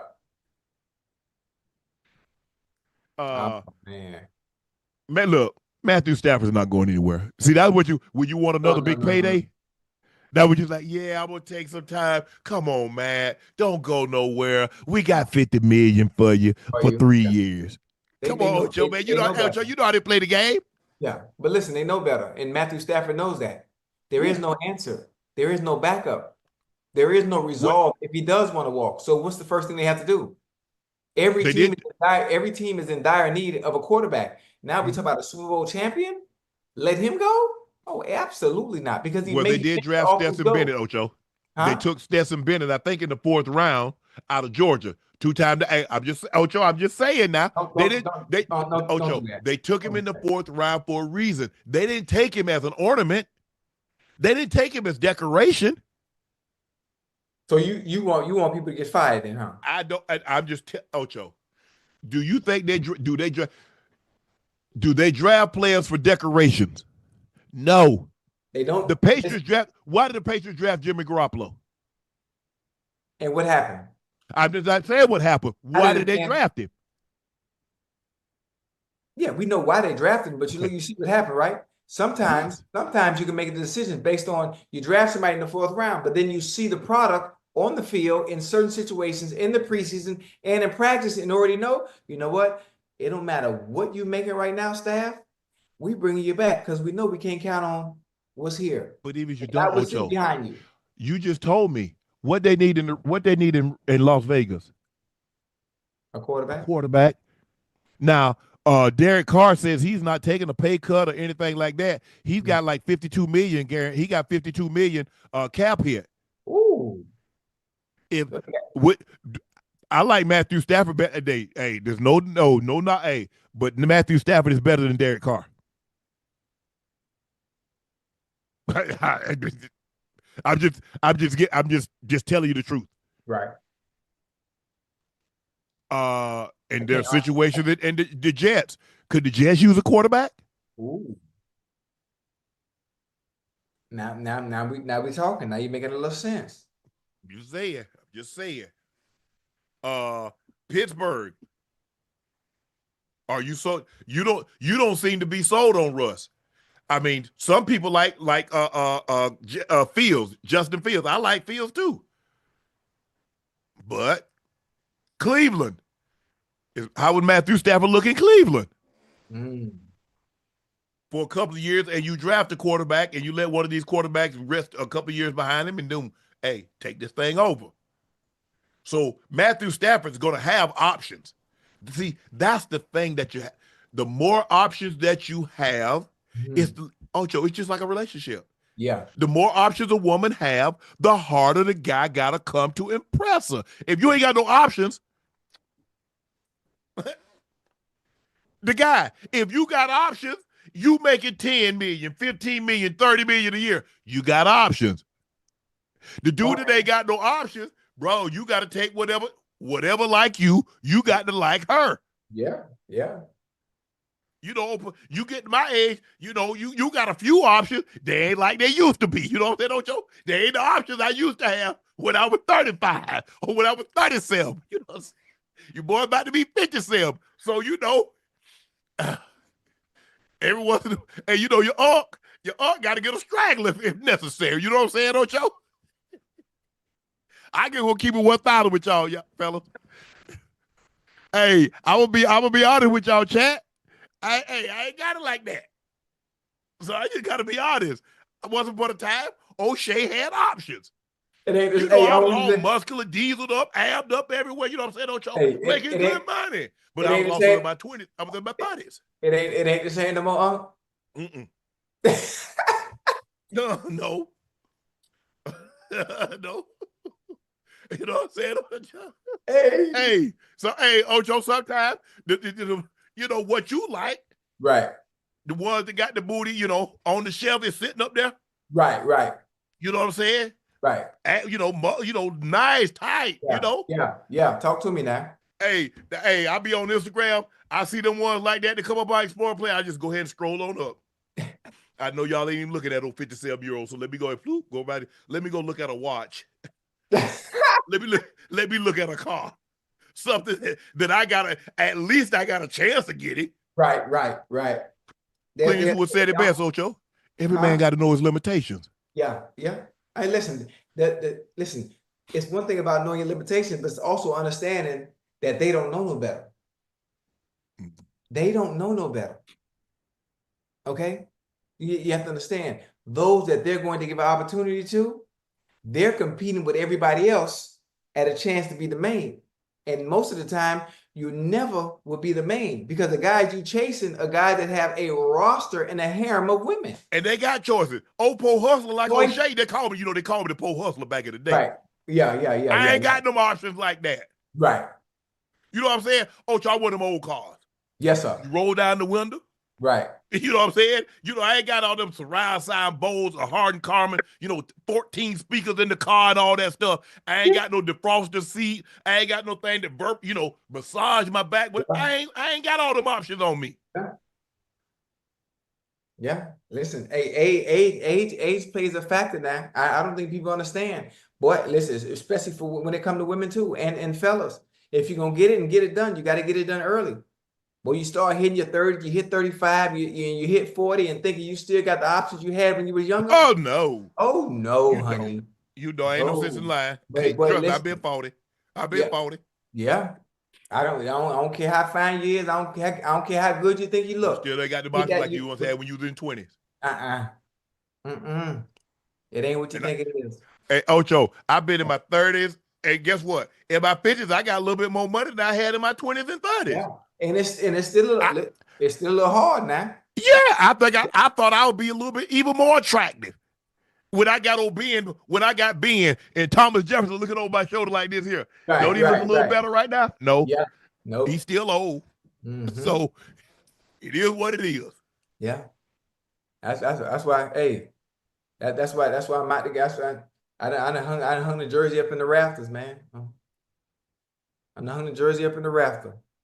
Yeah. It's so look, it is what it is, like I said, but Matthew Stafford's gonna have options. It's always nice to have options because when you got options, that means you don't have to settle. Because a lot of times, Ocho, you ain't got no options, you got to settle. And you know what I noticed? When people realize that you don't have options, they give you their butt to kiss. Oh yeah. When they feel like, oh, what you gonna do? You dependent on me? be this financial or whatever kind of support that you can offer that they don't feel you can get anywhere else. Man, look here. Yeah. That's why you always got to stay 2 steps ahead, huh? You always got to stay 2 steps ahead. I can't stay I got to stay even with him because he won't let me move 2 steps too fast, Ocho. I got to stay. I can't even get ahead of him, Ocho. I just stay so I see them start to get a little ahead of me. I'm like, okay, that means you about to pull a move on me and get on up out of here. Okay. I tried it for a while lasting. Hell no. You know? I mean, you do what you got to do, Ocho. I ain't what I used to be. I ain't what I used to be, Ocho. Hey, them were some good days. Just think about it, though, bro. It was. Them some good days. Was it sucked getting old, Ocho. It sucked getting old, but yeah, I showed up. You got me jogging. You got my memory. I'm jogging through my memory and thinking about, down memory lane, and I still got a little kick to me, But gee, ain't it funny how time just slips on away? Yeah, and you can't get it back now. No. You can't get it back. You can't get it back. Damn. Well, I had my run. I had a little nice little. Hey, you know what I'm saying? I had a good run now. Ocho, once upon a time, I was Usain Bolt. Usain Bolt for a period of time with the fastest man for 12-year stretch. He's the fastest man in the world. Yes, sir. That time belonged to somebody else.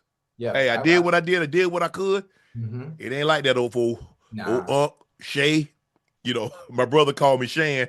Old Shan, old Chateau. They call me, my teammates used to call me Chateau. Yeah. Old Chateau can't do it no more. Nah. Listen, I ain't out there to the passes yet. I ain't that far gone. But I'm out there grazing. I'm out there grazing in the grass. That's about it. But I tell you what I can do. I keep them roast sparks. I keep them roast sparks over there. Hey, they can't tell. Hey. They're like, you took that pill? No, girl. What pill? That was all. I take a multivitamin. Yeah, that was all me, honey.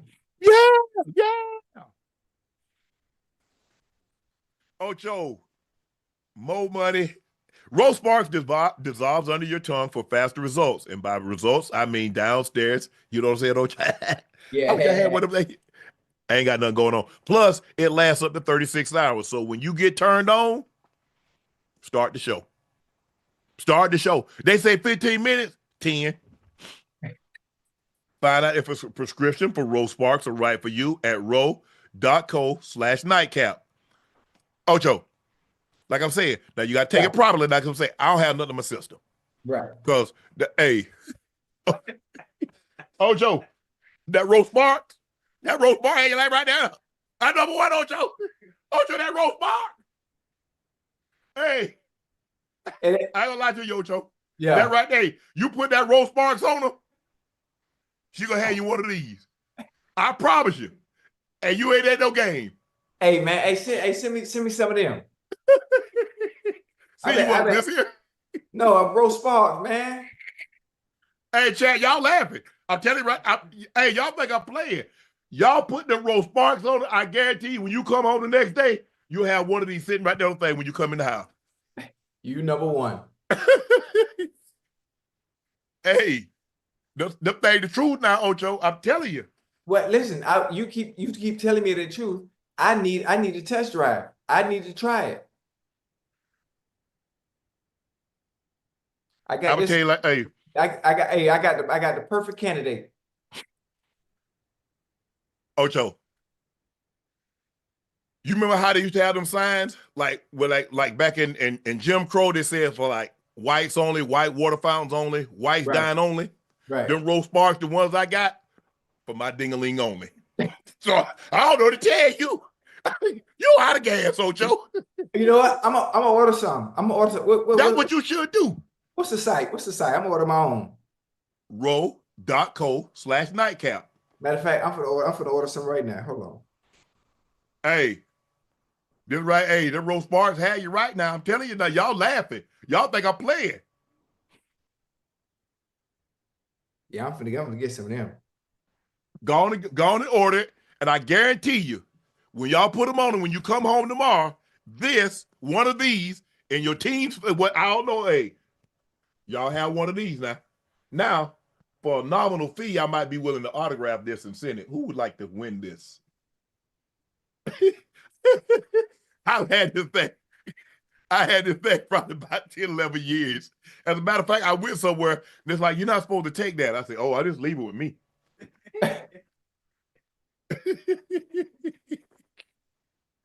Man, y'all have me in here cutting up, man. Hey, hold on. Let y'all see that thing one more time. Ocho, I'm telling you, the Rose Sparks, they the truth. I got my order in. I'm ready. Ready. Man, y'all chat. I'm gonna save it for February 14th. Many scouts believe the Browns will take Travis Hunter, number 2 overall, and focus on a quarterback later in the draft. A multitude of NFL scouts are reportedly of the belief that there is no way Shedeur Sanders would play for the Browns, even if the Browns were interested in picking him.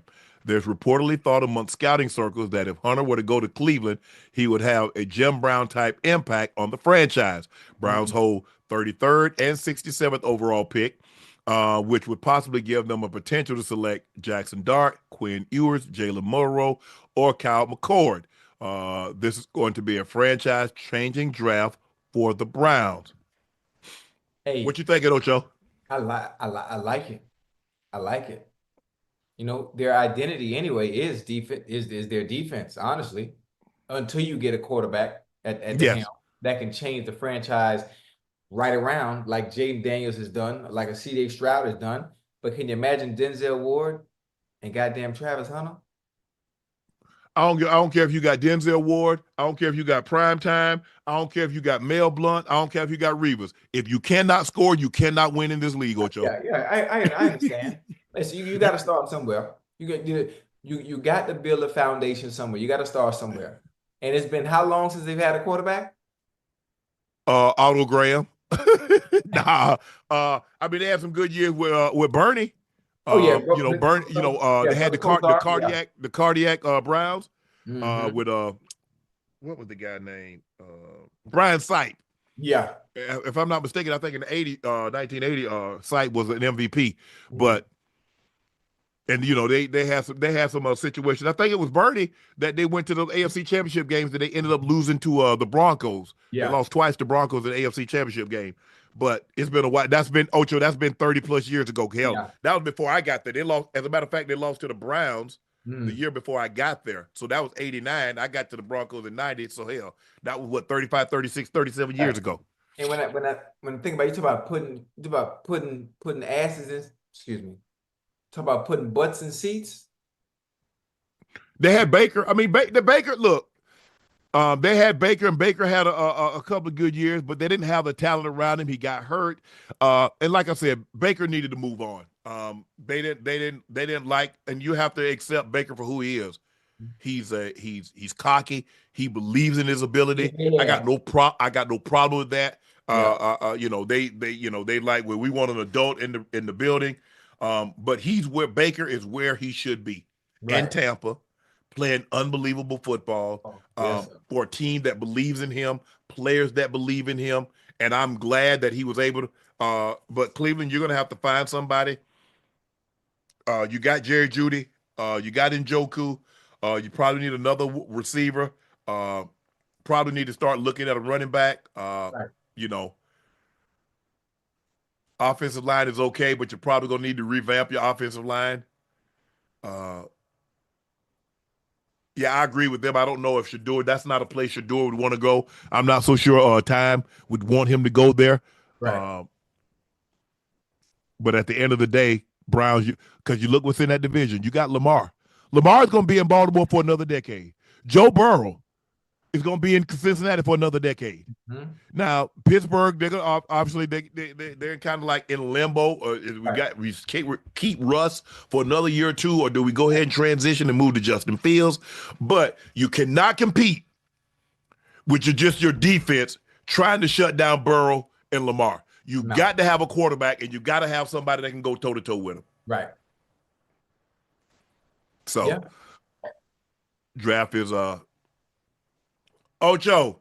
Yeah. Speaking of Jalen Milroe, he posted an image on IG saying he's in Cleveland and deleted it shortly after. Can you see the Browns drafting Milroe with the number 2 overall quarterback, number 2 overall pick? No, sir. I can't either. No, sir.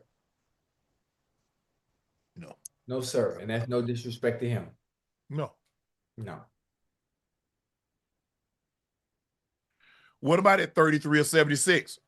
Okay. Now 33, that's the first pick in the second round. 76 is probably about the second or third. That'll be like the 8th or 9th. That'll be like the 8th or 9th pick, 12th pick in the third round. I can see the early second. I can see that. Now that I can see. But passing up on Travis Hunter or obviously Ward or yeah. Cam, yeah, no. I agree. Ocho, a study by Oxford University researchers found that women typically have 5 close friends, but lose 2 of them when entering a new relationship due to reduced time or shifting priorities.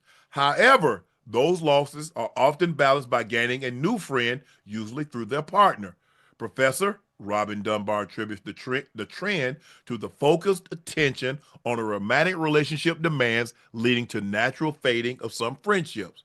I mean, listen, I'm thinking I can only speak from experience. I can only speak from experience. For me, is regards to any relationships I've gotten in throughout the years, my friend circle has always been the same. It's always remained the same. Didn't it say women?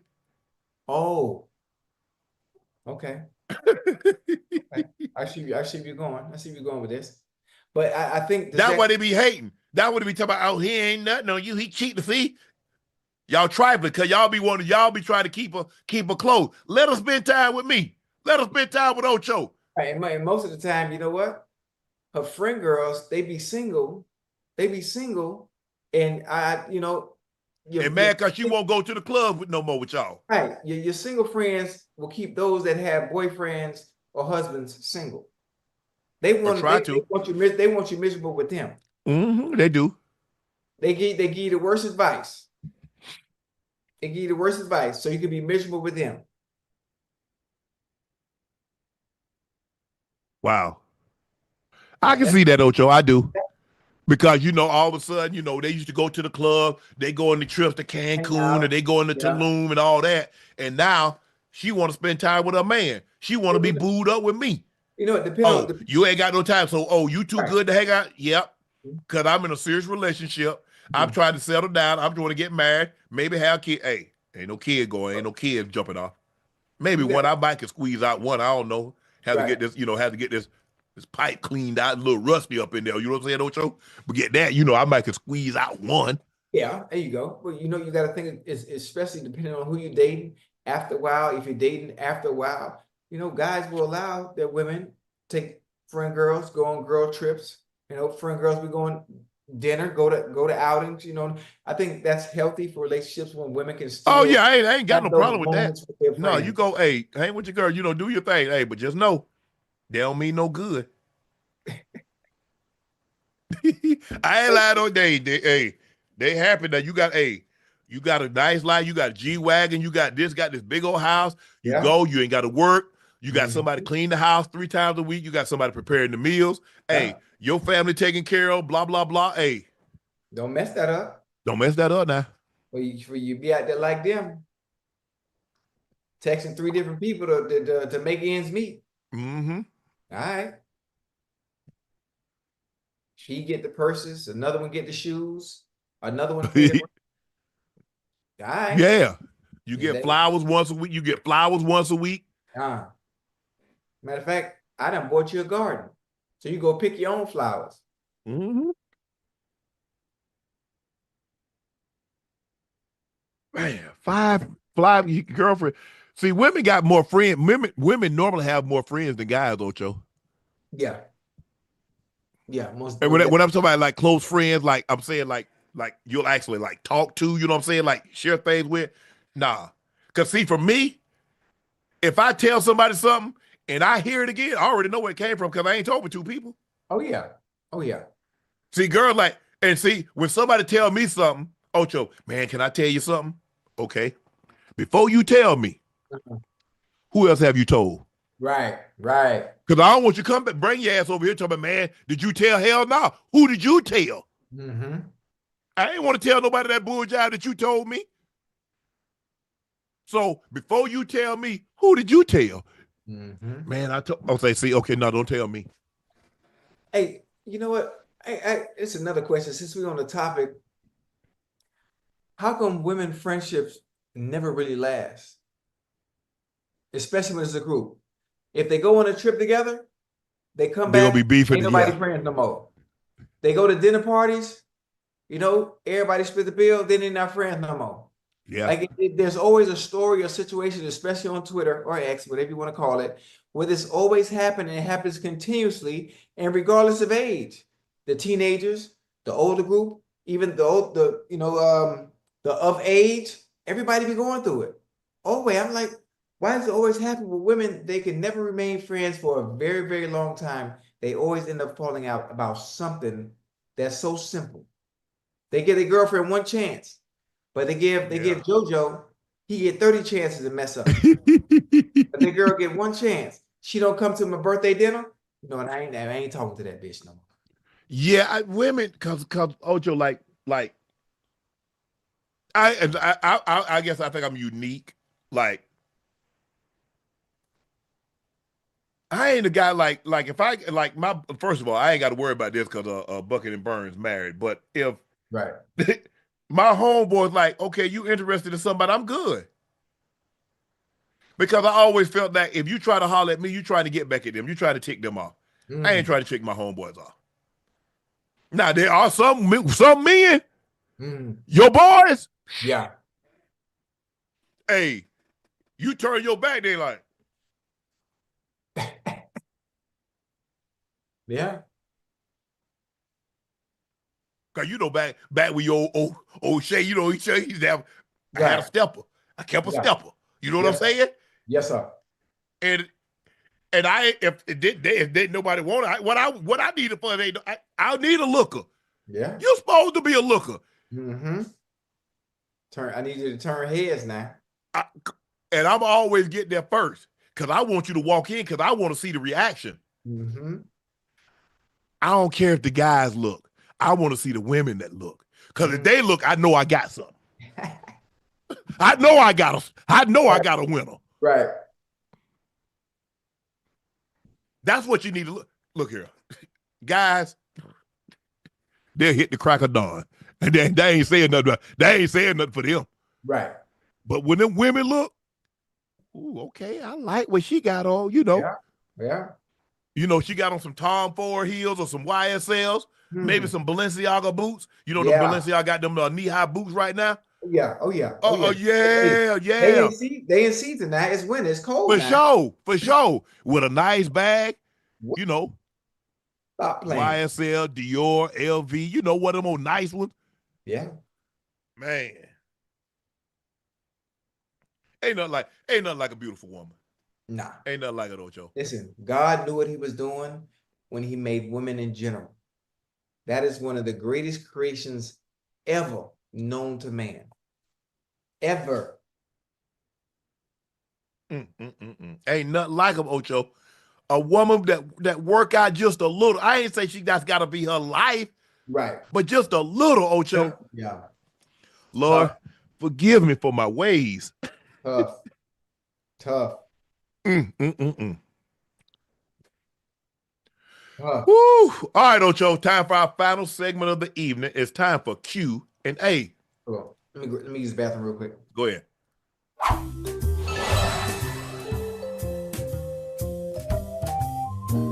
J Dub from Akron. Appreciate the love for my alma mater. Go Bucks.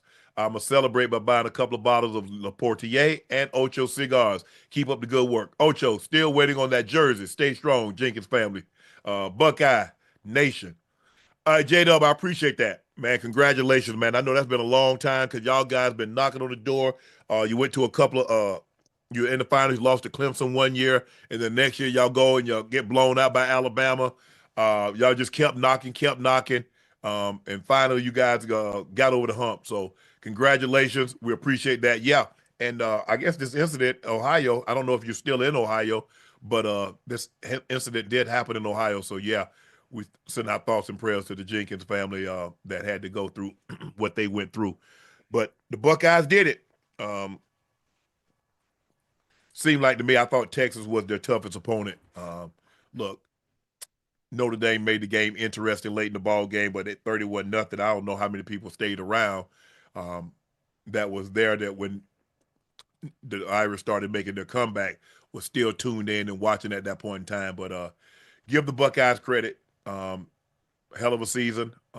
Lost Oregon, redeemed that loss.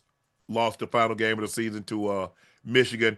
But I think this national championship, I think it makes up for that loss to Michigan by winning the national championship. They're the national champs. So, J-Dub, I appreciate that, man. I appreciate the support. I appreciate you watching Nightcap, supporting Ocho and I definitely appreciate you supporting Laportier. So, thank you, man. Appreciate that. Yeah, Ocho, get that man his jersey. Isaiah Lancaster, Unc Ocho, does Allen defeat Mahomes this weekend? And what's your thoughts on Chandler Parsons saying KD is better than Kobe all time? His opinion, but Kobe was way better two-way player to me. Man, that's going to be a great game. What's the weather going to be like in Kansas City? I don't think it impacts either because both of them used to play in the cold. Both games were cold yesterday. J-Dub say he's still waiting on his jersey. J-Dub, send me I need his information, huh? Ash done sent you the information. No, twice. She didn't. She sent it. Who she sent it to? Mia Rare. Ryan. Oh, she sent it to Ryan? Yep. Well, tell Ryan send it to me. What the hell? That's your sister. What the hell you mean tell Ryan to send it to you? Oh, my bad. Yeah, I got jerseys. I got jerseys. I got 3 jerseys right now sitting in the whatchamacallit. I'm talking about game jerseys too. Game worn. Yeah. Yeah. And he said he gonna buy some cigars. He gonna celebrate because he a Buckeye alum. So he gonna buy some cigars and some Laportier. Yeah, celebrate. Isaiah Lancaster asked Ocho, does Josh Allen defeat Mahomes this weekend? And what are your thoughts on Chandler Parsons saying KD is better than Kobe? His opinion, but Kobe was a better two-way player. For one, the basketball question is better suited for you, Unc. Oh my goodness, that's gonna be a good one. Mahomes is gonna have to play mistake-free. I mean, not Mahomes. Josh Allen gonna have to play mistake-free football, Unc. Yeah, one turnover could be the difference in this ball game. I think they're gonna have to steal a possession or two. They got to steal a possession or two and play mistake-free football, and there's a good chance the Bills win this game. There's a good chance the Bills win this game. But that goddamn Mahomes, man, that Patty Mahomes, boy. Yeah, it's hard to bet against him. They are firing on all cylinders.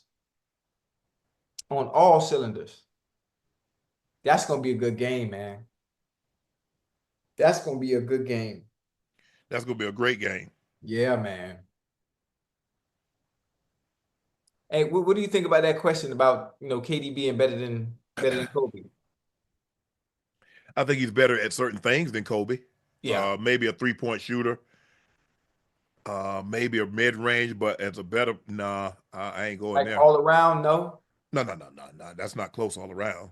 Kobe was a 7 or was an 8 or 9 time all defensive team player, first team, along with all those all NBA first team, a 5-time champion, a 2-time Finals MVP, which KD is a 2-time Finals MVP. I can't go there. But in what context is he speaking in KD being better? What, maybe a pure? I guess he's saying he's a better all-time player, and I don't know what he's basing it on. Right. Is KD a better 3-point shooter? Yeah. Better at the mid-range? Yes.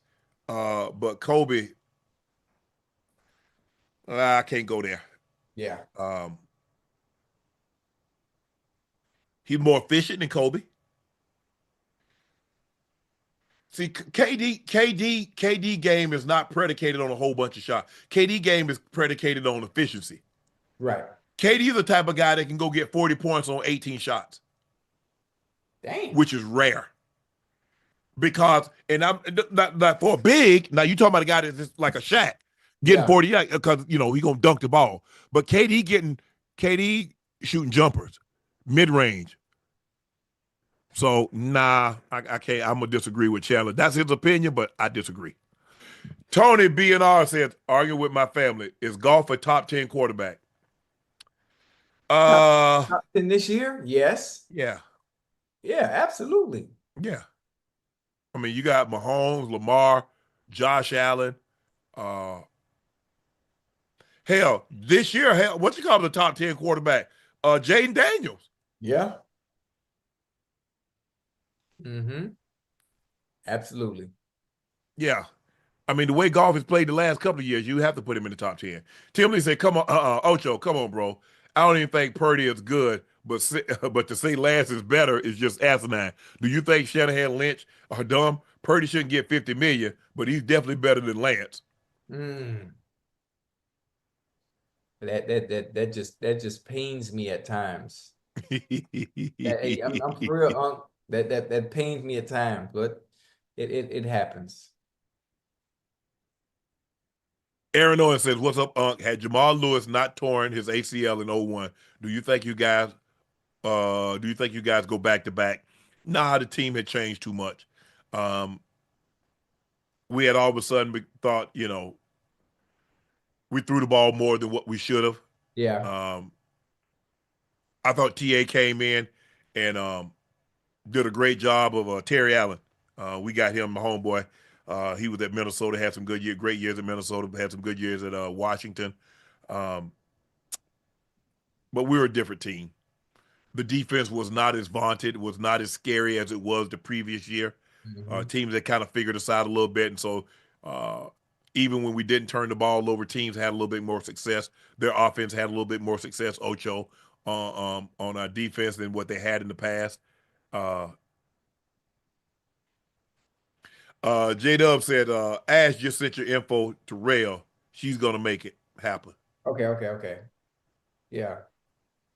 She got yeah. So yeah, I'm gonna make her ship it off too. I bet you what's the day? On today Monday, huh? Yeah, no, day Tuesday, because we already.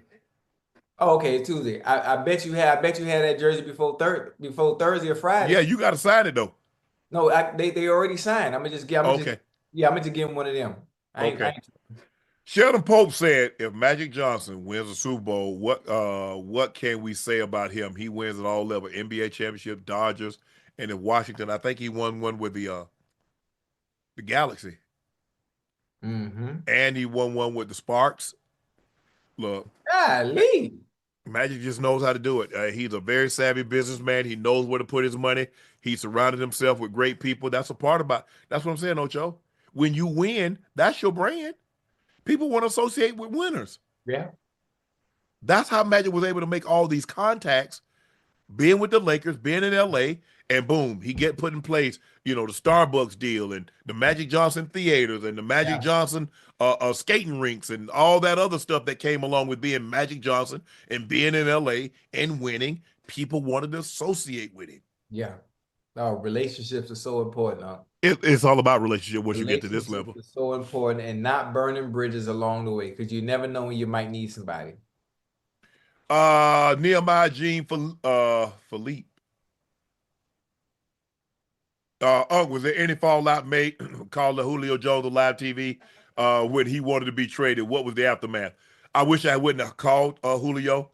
I kind of put him in a bad spot. I put him in a bad spot.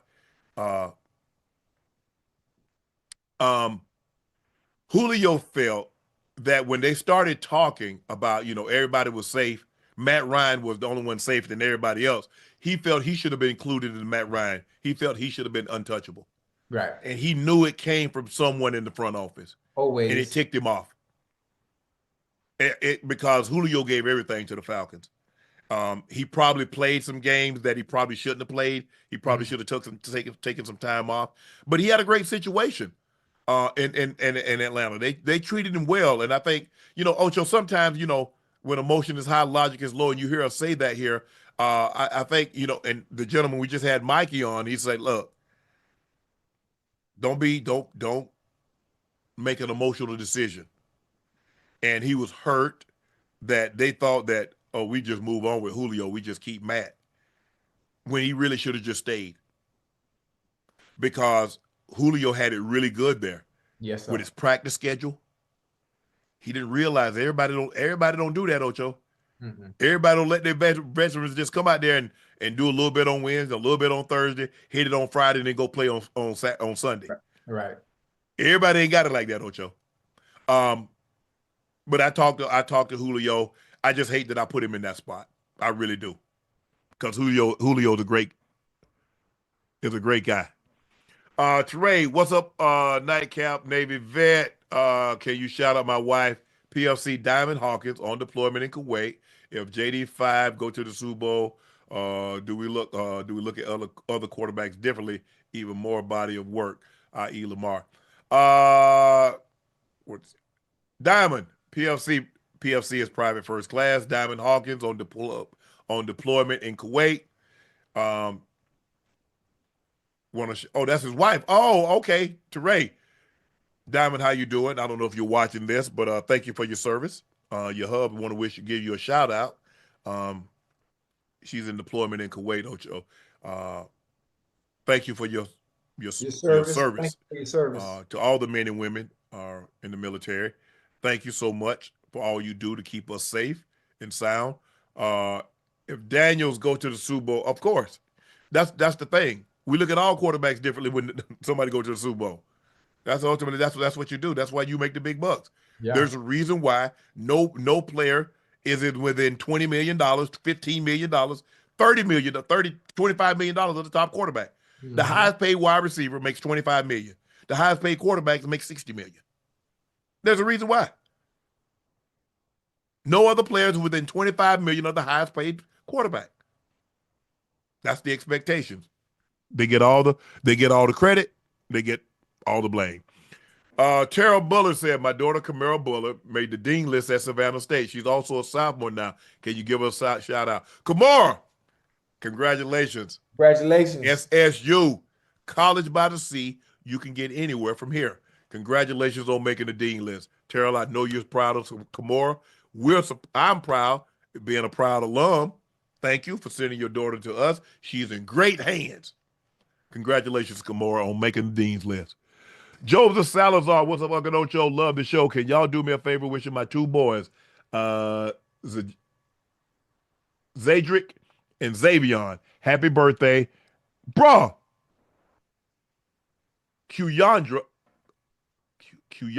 my girlfriend, happy early birthday. Bro, what's up with these names? Zadric and Xavion, happy birthday. Your dad wanted us to wish you a happy birthday. Hopefully you guys did something fun, played some video games, got a new PlayStation, Xbox, or whatever kids of your ages get. Kuzandra, your girlfriend, Joseph wanted to wish you a happy early birthday. Now, hopefully y'all do something fun, something romantic. You know how y'all do, Yeah. Hey, Joe, go and get it in now. Hey, get the roast sparks, bro. Trudy Lawrence says, Shay Ocho at midnight will be my birthday.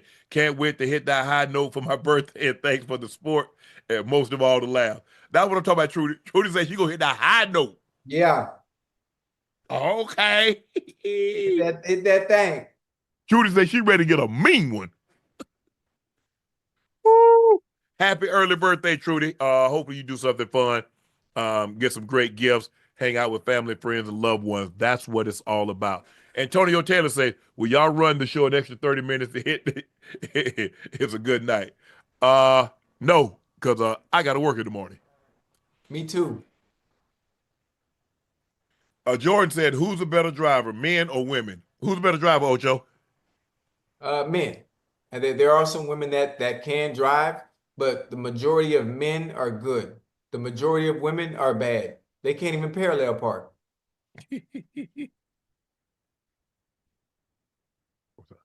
Oh yeah. I don't know what that reminded me of that Austin Powers clip. Oh yeah, that's the whoa. She can't. She Did can't. the She. wheel? Oh, the wheels came off, didn't it?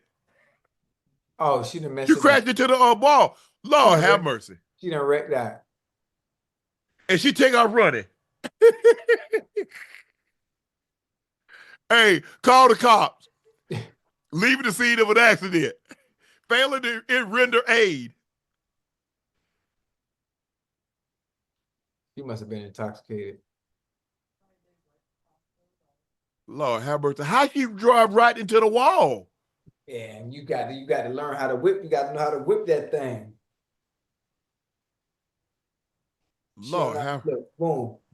Got to bring that thing. Bring it in, and come on. And come Lord on. have mercy.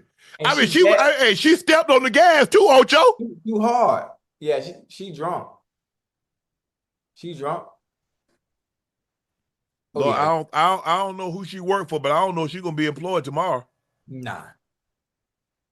And it's on camera too. She done broke the people. And she take off running. That's what got it, Ocho. She take off running. What? Bam! Right there. Like, what the heck? She tripping. Ocho, watch this. She took off. Yeah, Oh, she running. she out of there. Ocho, what if she don't work there? What if she done snuck past security? And to be where she is, they got to be somebody because Coach Ryan Day had just walked by too. Yeah, he was in the car in the front seat. Oh, he was? Yes. Oh Lord. She got to be somebody important. I don't know. She's gonna be gainfully employed tomorrow. That's just me. That concludes this episode of Nightcap. Thank you, and again, congratulations to the Buckeyes as they take down the Irish of Notre Dame, 34-23, to win their first national championship since in 2014. They won the first college football playoff. They won the first 12-team college playoffs. They won. I'm your favorite Unc, Shannon Sharpe. He, the Liberty City legend, the Bingo Ring of Fame honoree, the Pro Bowler, the All-Pro, that's Chad Ochocinco Johnson. Please make sure you hit that subscribe button. Please make sure you hit that like button and go subscribe to the Nightcap podcast feed wherever you get your podcast from. Thank you guys for the support. Thank you for the continued support. Please make sure you check out Shea by Laportier. We do have it in stock. Buckeye fans, what better way to celebrate than with a bottle of Shea by Laportier for your new national champion? If you cannot find it in a city or state near you, order it. We'll ship it directly to your door. And please drink responsibly. Go follow my media company page on all platforms. That's Shay Shay Media, and my clothing company, 84, with 84 being spelled out. Our newest release just dropped last month. We've got t-shirts, sweats, beanies, koozies, and mugs. Quantities are limited, so please make sure you grab yours while supplies last. Tickets for the Super Bowl show in New Orleans is our first spring tour stop. They are on sale now. The link is pinned at the top of the chat. The VIP meet and greet tickets are sold out, but there are still plenty of tickets left to attend the big show, February the 6th in New Orleans at the Mahalia Jackson Theater. Be there. Both Nightcap and Club Shay Shay have been nominated for NAACP Image Awards.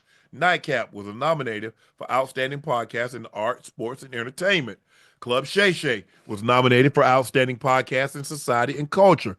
Please go vote for your two favorite guys, Ocho and I, and the link is pinned in our social bios. We want to thank our special guest, Mikey and his wife, Brittany, not Brianna, Brittany, for joining us and sharing their side of the story, what actually happened, not the story that was being portrayed by you know who, doing all that crying, them old fake tears. Ain't nobody believe that. But thank you, Mikey, for coming on. Thank you for holding your composure. Thanks for putting us in a very, very positive light. And thank you again for you and your wife coming on and sharing with us. And we wish your family peace, safety, and continued success. Ohio State beats Notre Dame for the national championship, 34-23. It's their first national championship since 2014. Congratulations to Ryan Day, wins his first national championship. He was the offensive coordinator when Urban Meyer led him to a national championship. He took over for Urban, and he's 70-10, many Big Ten championships, but now he has a national championship. So congratulations to Coach Day and the Buckeyes and Buckeye Nation, Buckeye Country, whatever you call yourself. Congratulations. I'm Unc. He's Ocho. We're out, and we'll see you down the road.